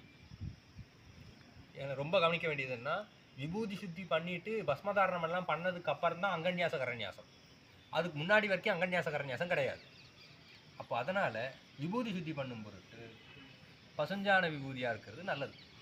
அது நம்ம பெரிய புராண சாஸ்திரங்கள்லாம் கர்ப்பம், உபகர்ப்பம், அகர்ப்பம் நல்லா சொல்கிறாங்க. அது மாதிரியான கர்ப்ப விபூதியெல்லாம் இப்போ எங்கே கிடைக்கிது, அது முறைப்படி செய்கிறாங்களான்லாம் தெரியாது. அதனால நமக்கு கிடைக்கிறதுல தூய்மையான திருநீரை எடுத்துக்க வேண்டியது. திருநீரை வந்துட்டு மிருகீ முத்திரையினால் எடுப்பது. மிருகீ முத்திரையினால் தான் எடுக்கணும்னு சொல்லியிருக்கு. எடுக்கிறதும் கொடுக்கறதும் மிருகீ முத்திரையினால் எடுத்து கொடுக்கணும் அப்படின்னு சொல்லியிருக்கு. அப்போ பஸ்மாலயத்திலிருந்து திருநீரை மிருகீ முத்திரையினால் எடுத்து இடதுகை உள்ளங்கையில் வச்சுட்டு அதுக்கு அந்த அஷ்ட சம்ஸ்காரங்கள்லாம் செய்யணும். ஏன்னா அதுவும் மாயாகாரிய வஸ்துக்கள் தானே. திருநீர் எதுக்கு பூசுகிறோம்? முதல்ல நம்ம 3 கோடா பூசுகிறோம். எதுக்கு பூசுகிறோம்னா, திருநீர் என்பது பசுமலம் தகிக்கப்பட்டது. பசுமலம் தகிக்கப்பட்டது. அது சைவ சித்தாந்தம் பார்க்கும்போது உயிர்கள் பற்றி இருந்த மாசாகிய ஆணவகன்மம் மாயங்களை சுட்டெரித்ததன் அடையாளமாக திருநீர் பூசுவது. அது 3 கோடா ஏன் பூசுகிறோம்னா, ஆணவகன்மம் மாயை எரித்ததன் அடையாளமாக 3 கோடு பூசுகிறோம். அப்போ பசுமலம் தகிக்கப்பட்ட நிலையில் உயிர் பற்றி இருந்த ஆணவகன்மம் மாயை ஆகின்ற குற்றங்களை எரித்ததன் அடையாளம் திருநீர். அப்போ அந்த திருநீரை பூசும்பொழுது முதல்ல அந்த திருநீர் சுத்தி பண்ணுறோம். மிருகி முத்திரையினால் எடுத்து வச்சு இந்த திருத்தம் பண்ணி வச்சுருக்கோமே அதை எடுத்து அஸ்திரமந்திரத்தினால புரோக்ஷணம் பண்ணிட்டு முதல்ல எடுத்தோடனே அந்த திருநீரை மிருகி முத்திரையினால் எடுத்து வச்சு அஸ்திரமந்திரத்தினால புரோக்ஷணம் பண்ணணும்னு சொல்லி புரோக்ஷணம் பண்ணிட்டு ராட்சதர்கள் வராதிருக்கும் பொருட்டு நிருதி திக்கிலே தெளிக்க. ராட்சதர் வராதிருக்கும் பொருட்டு நிருதி திக்கணும் அப்படின்னு சொல்லியிருக்கு. அப்போ அந்த நிருதி திக்கில் அஸ்திரமந்திரம் சொல்லி அஸ்திராய பட் அப்படின்னு சொல்லிட்டு திருநீரை ஒரு துளி அளவு எடுத்து தெளிக்கணும். அதுக்கப்புறம் திருப்பி புரோக்ஷணம் பண்ணிட்டு தாடனம் பண்ணிட்டு அபியூஷணம் பண்ணிட்டு விபூதியை அபிமந்திரித்தல். இந்த விபூதி அபிமந்திரித்தல் என்ற கிரியையில மட்டும்தான் அனுஷ்டானத்துல பஞ்சகலா மந்திரங்கள் வரும். நிவர்த்திகளாயனமா, பிரதிஷ்டாகளாயனமா, வித்யாகளாயனமா, சாந்திகளாயனமா, சாந்தி அதீத கலாயனமான்னு சொல்லிட்டு 5 கலாமந்திரங்கள் இங்கே தான் வரும். ஏன் பஞ்சகலா மந்திரங்கள் வருது இங்கே மட்டும் நம்ம கேட்கணும். நம்ம ஆளுங்க கேள்வி கேட்கறதே இல்லை. அதான் நம்ம ஆளுங்க பண்ணுற தப்பு. எதுக்கு எடுத்தாலும் சைவ சமயத்தில் கேள்வி கேட்கணும். எல்லாத்துக்கும் பதிலும் இங்கே இருக்குது. ஏன் பஞ்சகலா மந்திரங்கள் இங்கே மட்டும் வர? கரண்யாசத்தில் ஒரு பஞ்சகலா மந்திரத்தை போடக்கூடாதா? அங்கன்யாசத்தில் ஒரு கலாமந்திரத்தை போடக்கூடாதான்னா, விபூதி சுத்தியில கலாமந்திரங்கள் வருவது எதற்கான்னா அத்துவா சுத்தியின் பொருட்டு கலாமந்திரங்கள். இந்த அபிமந்திரிக்கோமே 5 வாட்டி, இந்த அபிமந்திரிக்கும் பொழுது அந்த விபூதியில் இருக்கின்ற கலாசுத்தி நடக்கும். அது அத்துவாக்கள்னா என்ன, கலைகள்னா என்ன, மந்திரம் பதம் புவனம்னா என்னங்கிறதெல்லாம் ஆய்ந்து சைவ சித்தாந்தம் படிக்க வேண்டியது வேற வழியே கிடையாது. அப்போ இந்த கலாசுத்தி நடக்கும். கலாசுத்தி நடந்துச்சுனாலே அந்த இடத்துல அத்துவா சுத்தியும் சேர்ந்தே நடத்தப்படும். அப்போ கலாசுத்தி நடக்கும் பொருட்டு பஞ்சகலா மந்திரத்தினால் அதை அபிமந்திரிக்கிறோம். அபிமந்திரிச்சதுக்கு அப்புறம் என்ன பண்றோம்? பஞ்சபிரம்ம மந்திரத்தினாலேயும் சதங்க மந்திரத்தினாலேயும் அதை அபிமந்திரிக்கிறோம். ஏன் பஞ்சபிரம்ம மந்திரம் சதங்க மந்திரம்னா, இப்போ கலாசுத்தி ஆயிடுச்சு. இந்த கலாசுத்தியிலிருந்த சக்திகள் வந்துட்டு வெளிப்படணும் என்று பொருட்டு நாம் வந்துட்டு இந்த சாமியுடைய பஞ்சபிரம்ம மந்திரத்தையும் சதங்க மந்திரங்களினாலும் நாம் அதை அபிமந்திரிக்கிறோம். திருநீர் என்பது உள்ளபடியே பராசக்தியின் வடிவம். திருநீர் பராசக்தியின் வடிவமாகவே சொல்லுவது. பராவணமாவது நீருன்னாங்க. ஆச்சாரபுரத்தில் வெண்ணீற்றுமைன்னு தானே அம்பாளுடைய பேருமே. அப்போது அம்பாளுடைய வடிவாகவே திருநீரை கருதுவது. அது இல்லாமல் இந்த பஞ்ச கலைகளுடைய தாத்பரியம் ரொம்ப ஆழமானது. அது சொல்லி விளக்க முடியாது. ஏன்னா அது ஸ்தானமாகவும் ஆகுபெயராகலாம் இருந்து ரொம்ப கன்ஃபியூஸ் பண்ணும். படிக்காத முறையான சைவ சித்தாந்த தேர்ச்சி இல்லாமல் எடுத்தோன்னா கலைகள்னால் என்னென்னு படிக்க போனாங்கன்னா ரொம்ப கஷ்டம்தான் அது. அதனால உள்ளபடியே புரிஞ்சுப்போம்னா நிவர்த்தி, பிரதிஷ்டை, சாந்தி, சாந்தியாதீதை 5 சக்திகளாக கருதுவது. சக்தி ஒன்றுதான், ஆனால் அது செய்யும் தொழிற்பாற்றுக்கு ஏற்றாற் போல் அதற்கு பெயர் மாற்றப்பட்டது. இப்போ நான் இருக்கேன்னா என் பேர் அணைன்னு இருக்குது. காலேஜுக்கு போனால் ஸ்டூடெண்ட், நான் வீட்டுக்கு வந்தால் அம்மா பார்க்க புள்ள, இங்கே வந்தால் ஆசிரியருங்கிற நிலையில் இருக்கிறதுனால ஒருவனே பல கேரக்டர் பண்ணுறதுனால பல தொழில் செய்கிறதுனால பல பேரால் அழைக்கப்படுறான் இல்லையா? அதனால அந்த சக்தி ஒன்று தான். சக்தி செய்யும் தொழிற்பாற்றுக்கு ஏற்றாற் போல் அதற்கு 5 பெயர் சொல்லப்பட்டது.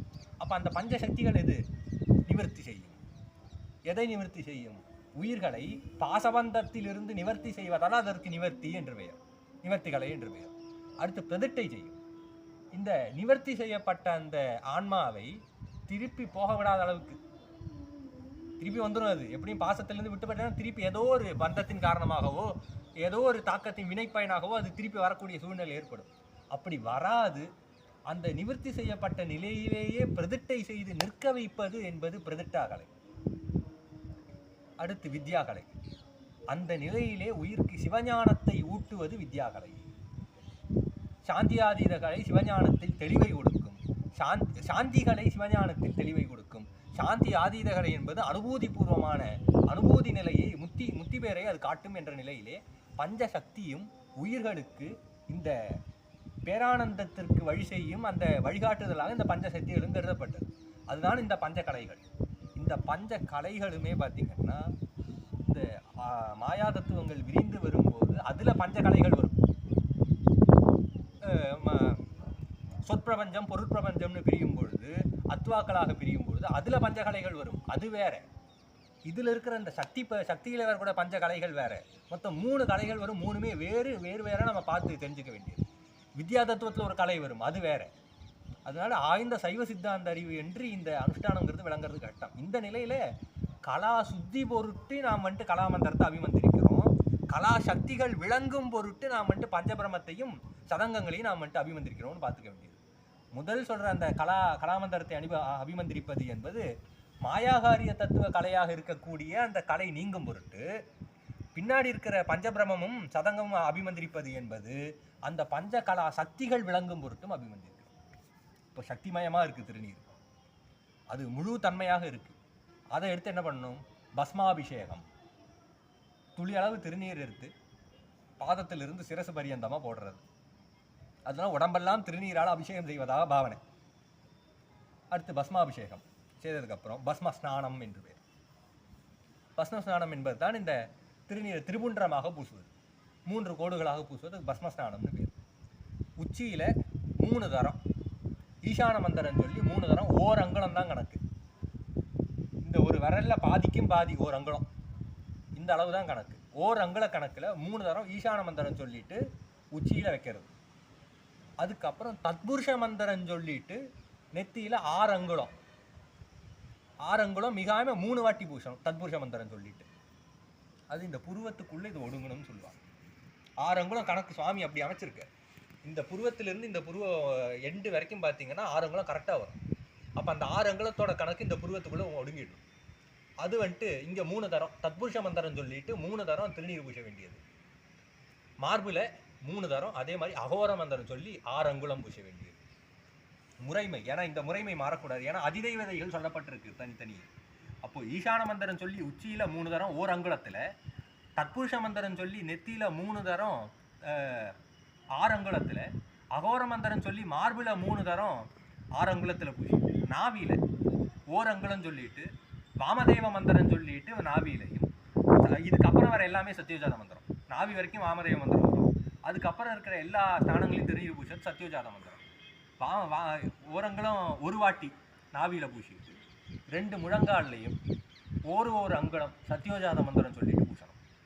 முதல்ல வலது முழங்கால், அப்புறம் இடது முழங்காலில் பூசணும்னு சொல்லியிருக்கு.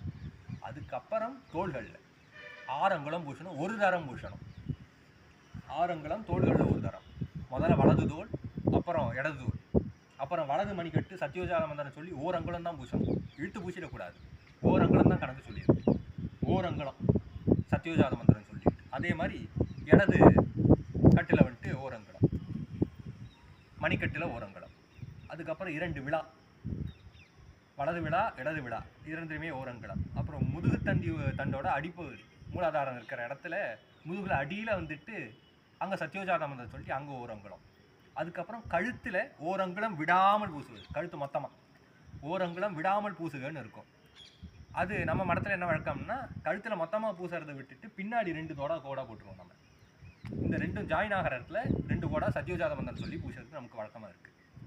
அப்போது இந்தந்த அளவு இந்தந்த மந்திரம் இத்தனை வாட்டி சொல்லி திருநீர் பூசணும்னு சொல்லி கச்சாமுச்சான்னு பூசக்கூடாது. இதில் பெரிய புராணத்தில் மெய்ப்பொருள் நாயனாரை கொல்றதுக்கு முத்தநாதன் வரானாம். அவன் சமயம்லாம் அவனுக்கு தெரியாது இல்லையா? அப்போ சிவவேடம் போயிட்டு தான் அதான் அவனுக்கு மெய்ப்பொருள் நாயனருடைய பலவீனம் வந்துட்டு சிவவேடம் சிவனடியார் தெரிஞ்சு போச்சு. சிவவேடம் போட்டு போனால் அவனை வெல்லலாம்னு தெரிஞ்சிடுச்சு.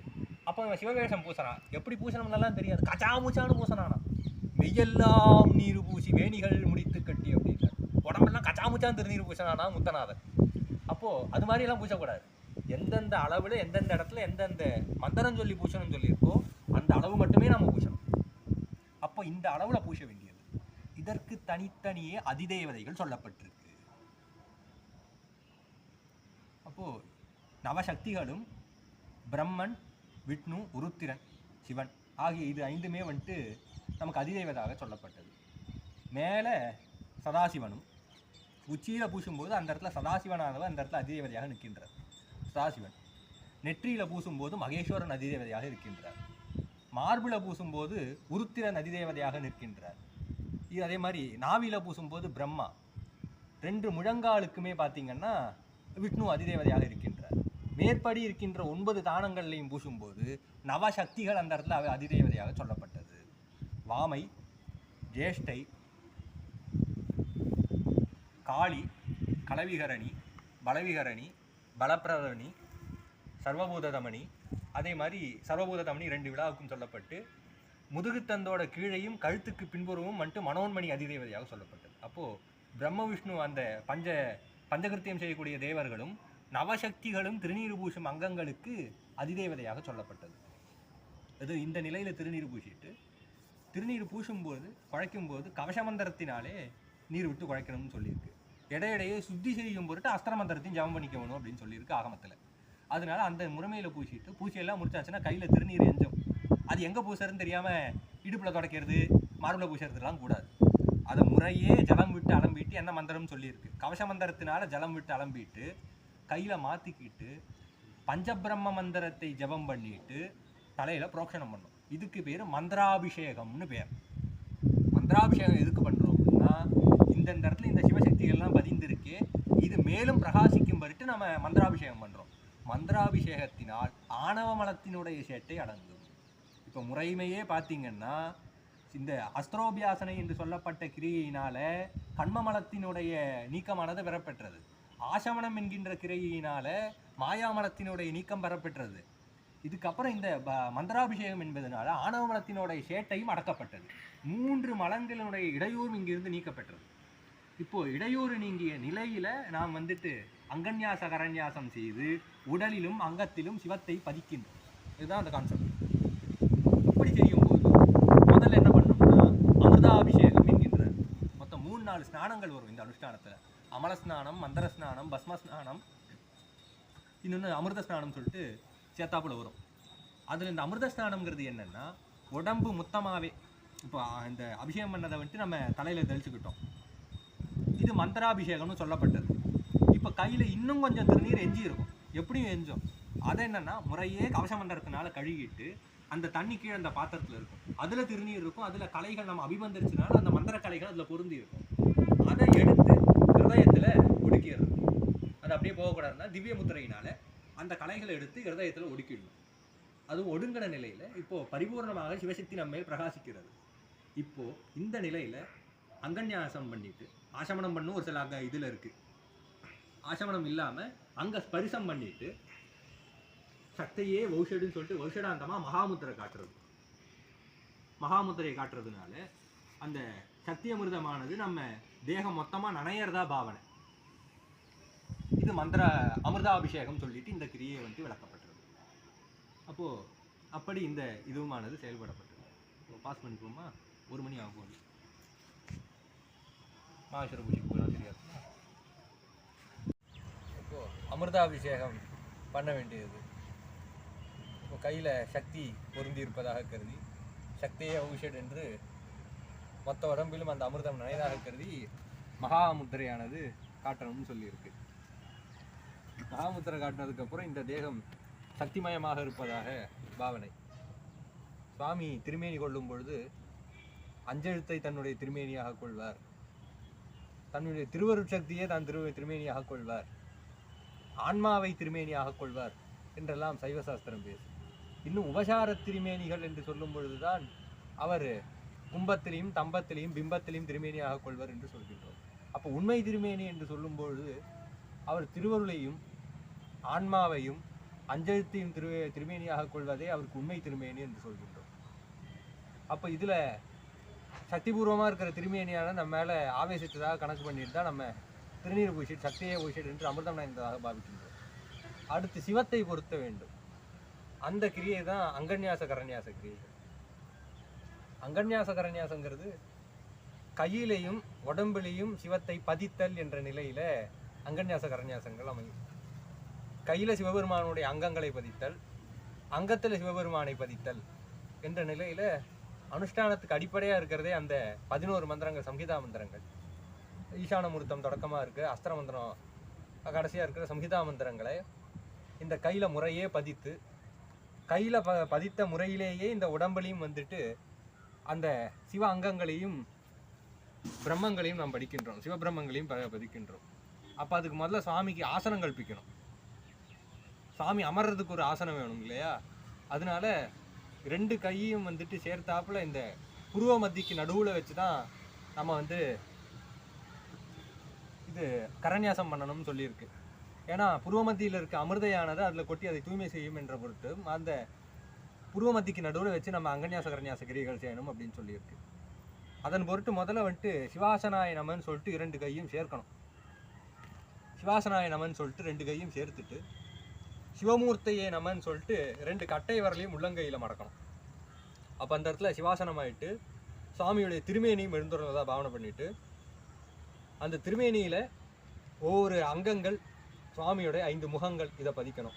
அதன் பொருட்டு முதல்ல இந்த கட்டை வரலை வந்துட்டு ஆள்காட்டி வரனால ஈசான மந்திரம் சொல்லி ஞாசம் பண்ணணும்.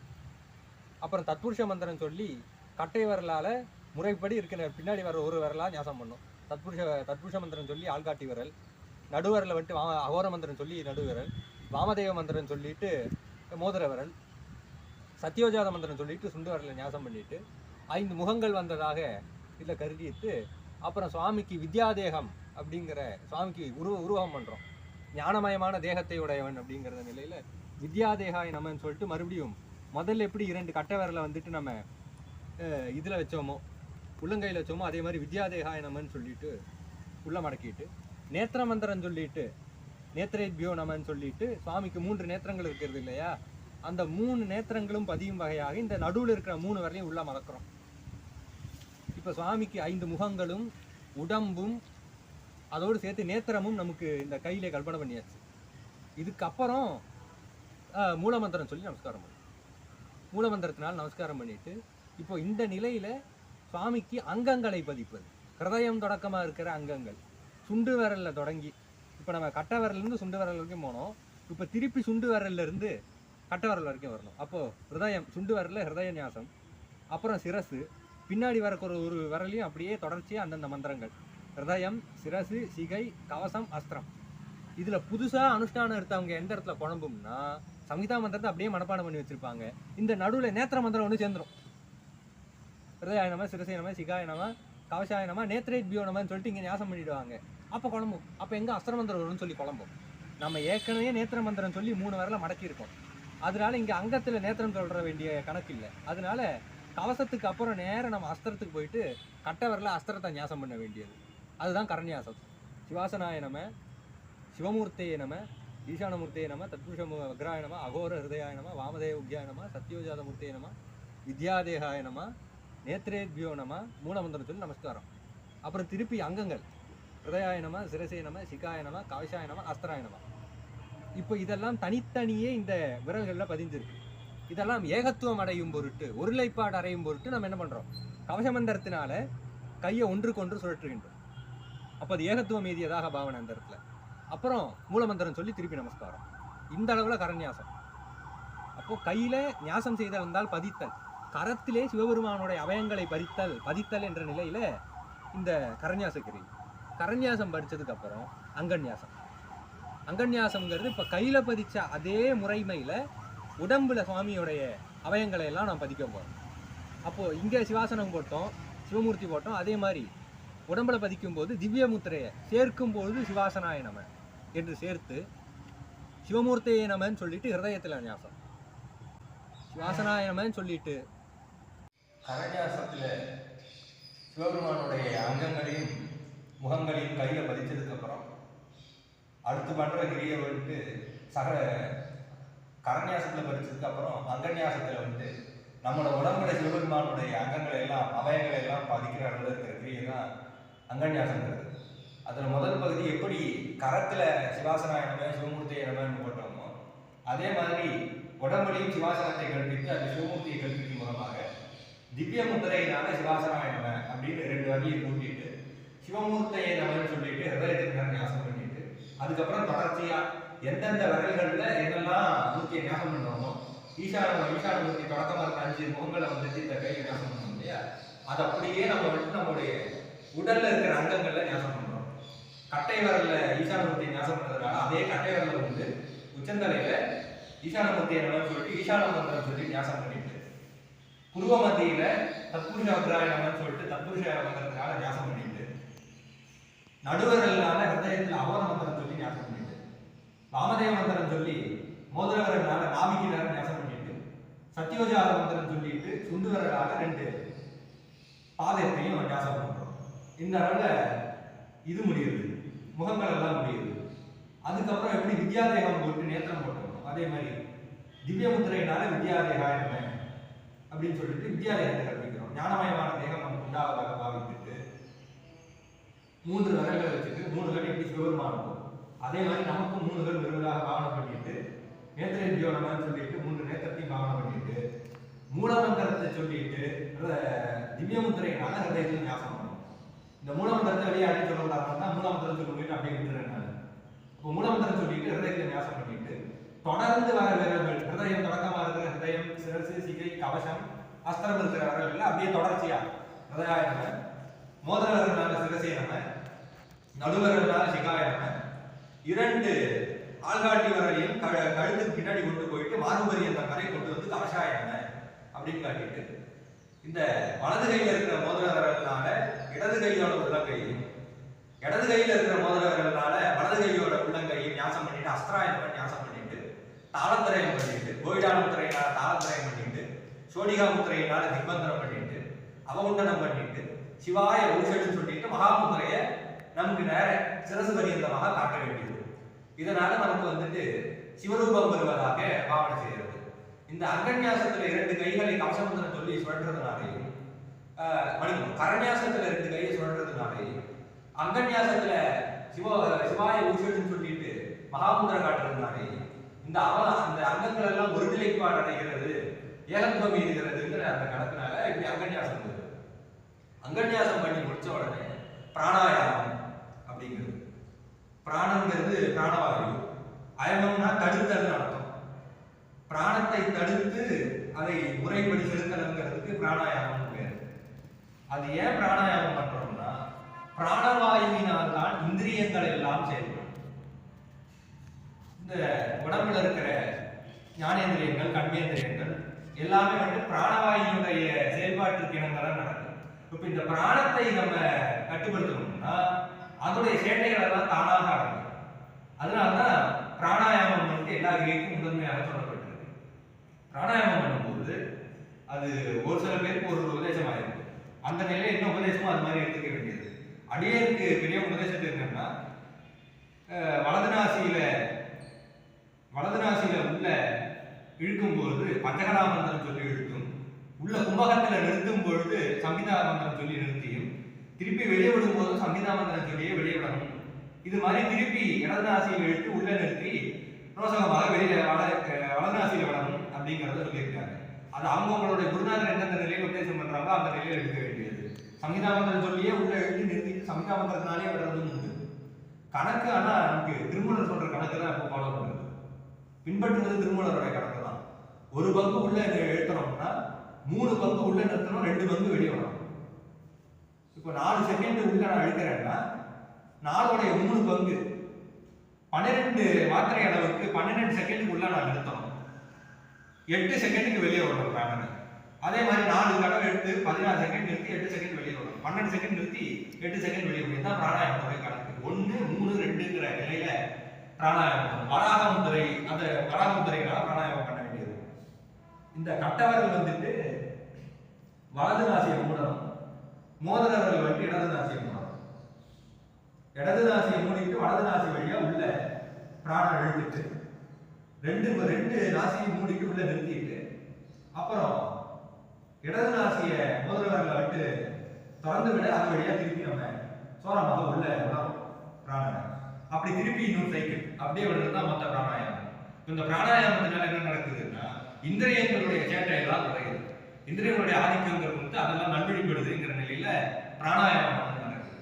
பிராணாயாமம் நடந்ததுக்கு அப்புறம் பண்ற கிரியை தான் சிவதீர்த்த கரணம் அப்படிங்கிறது. சிவதீர்த்த கரணத்துல தான் புருவ மத்தியில ஞானாமிர்தம் இருக்கிற அந்த விந்த தூக்கிட்டு அந்த அனுஷ்டான பாத்திரத்தில் இருக்கிற ஜலத்துல நம்ம சேர்க்கிறோம். அது அங்குஷ முத்திரைன்னு பேரு.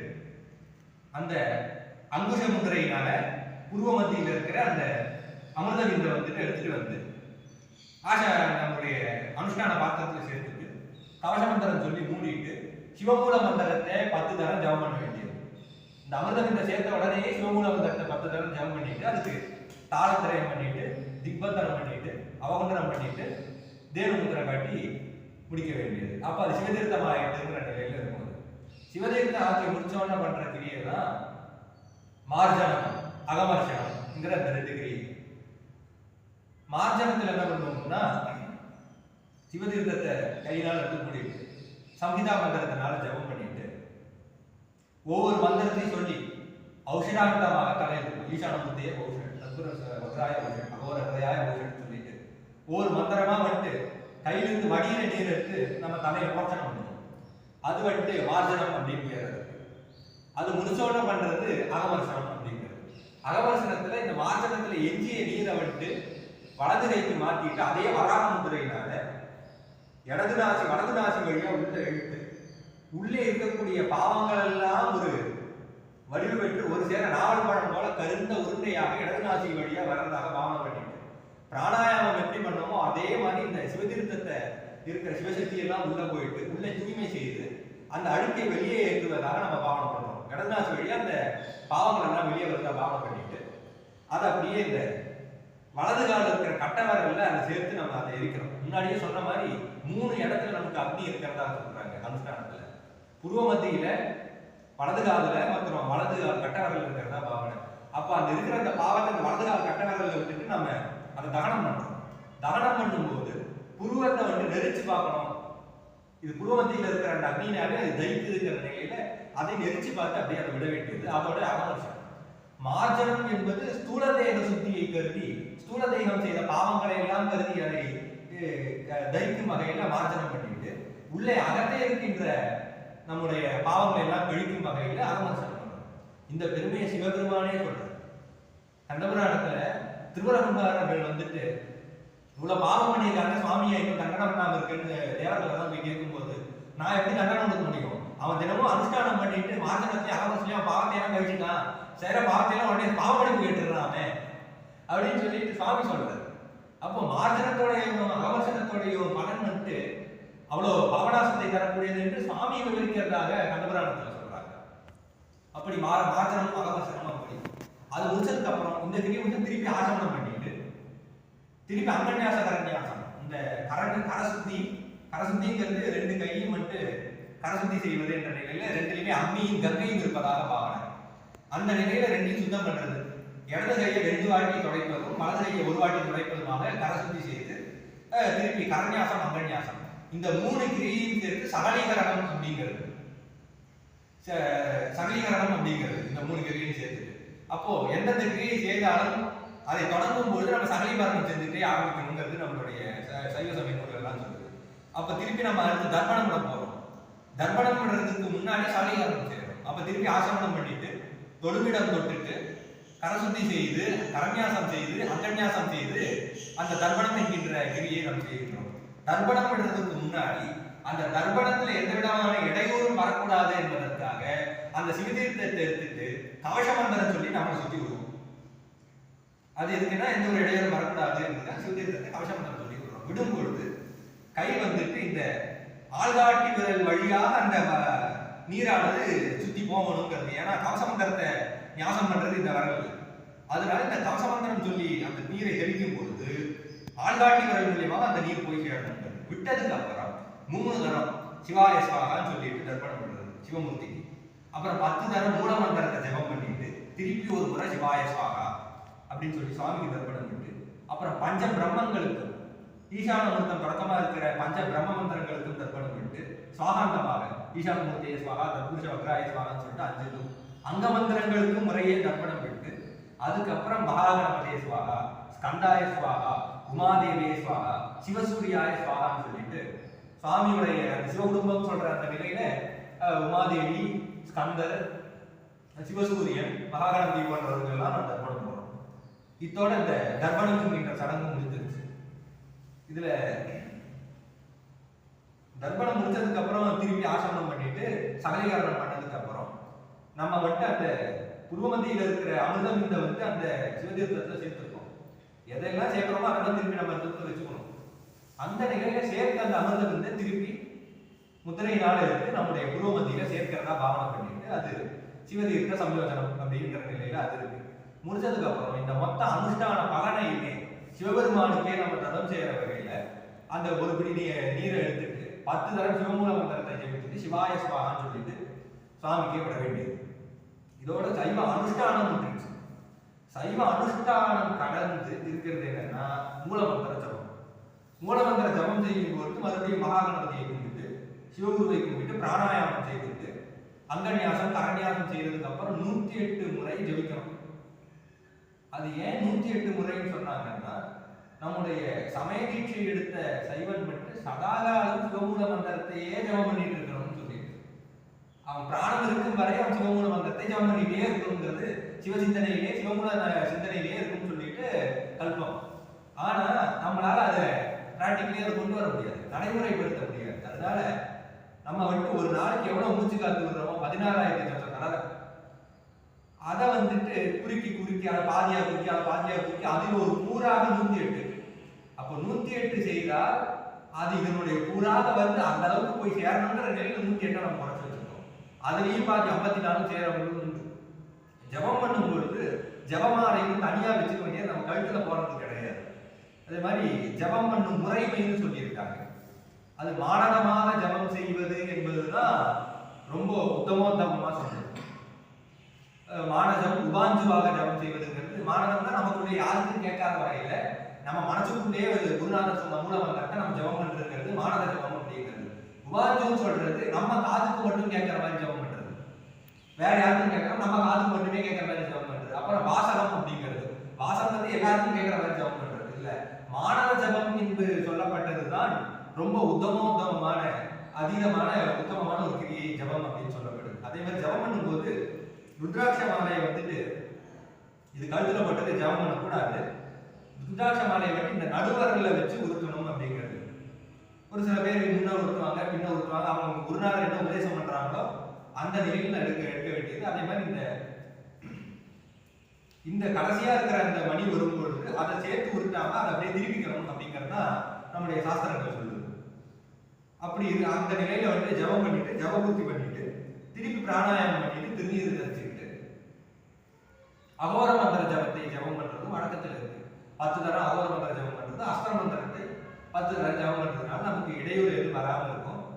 மேற்படி அடுத்த அனுஷ்டானத்துக்கு அவகாசம் கொடுக்குங்கிற நிலையில நம்ம அகோர மந்திரத்தையும் அஸ்திர மந்திரத்தையும் ஜபம் பண்றதெல்லாம் வழக்கத்தில் வச்சிருக்கோம். அதே மாதிரி சைவ அனுஷ்டானம் எடுத்தவங்க பெரும்பாலும் முடிஞ்ச அளவுக்கு போதன விதியை பின்பற்றுவதுங்கிறது நமக்கு ரொம்ப அவசியமா சொல்லியிருக்கு. முடிஞ்ச அளவுக்கு வெளியே சாப்பிட்றதை எல்லாம் தவிர்த்துட்டு நம்ம வீட்டு சாப்பாடை மட்டுமே நம்ம எடுத்துக்கிறது ரொம்ப உசிதமா சொல்லியிருக்கு. அது மாதிரி அனுஷ்டானம் பண்ணி முடிக்கிற வரைக்குமே வந்துட்டு யார்கிட்டையும் பேசக்கூடாது, யாரையும் தொடக்கூடாதுங்கிறது நம்முடைய விதியா சொல்லியிருக்கு. அந்த அளவுக்கு ஆச்சாரத்தையும் நம்ம கடைபிடிக்க வேண்டியது. இது அனுஷ்டானத்தை தொடர்ந்து கடைபிடிக்க அந்த சரியா மார்க்கத்தின் ஒழுக தானாக சிவலிங்க திருமேனியான நம்ம கைக்கு வந்து அது சிவபூஷா நெறியை நமக்கு கொண்டு போய் செல்லும் என்பதும் நம்முடைய ஆச்சாரியர்கள் எல்லாம் இருந்தது. அதனால முறையே இந்த சைவானுஷ்டானத்தை எல்லாம் நாம் பின்பற்றிட்டு சிவமாம் பேரை பெற வேண்டும் என்று சொல்லி திருவள்ளுவை சொல்லி முடிக்கின்ற மூர்த்தி எல்லாம் வாழி எங்கள் மோன உருவாழி அருள் வார்த்தை என்றும் வாழி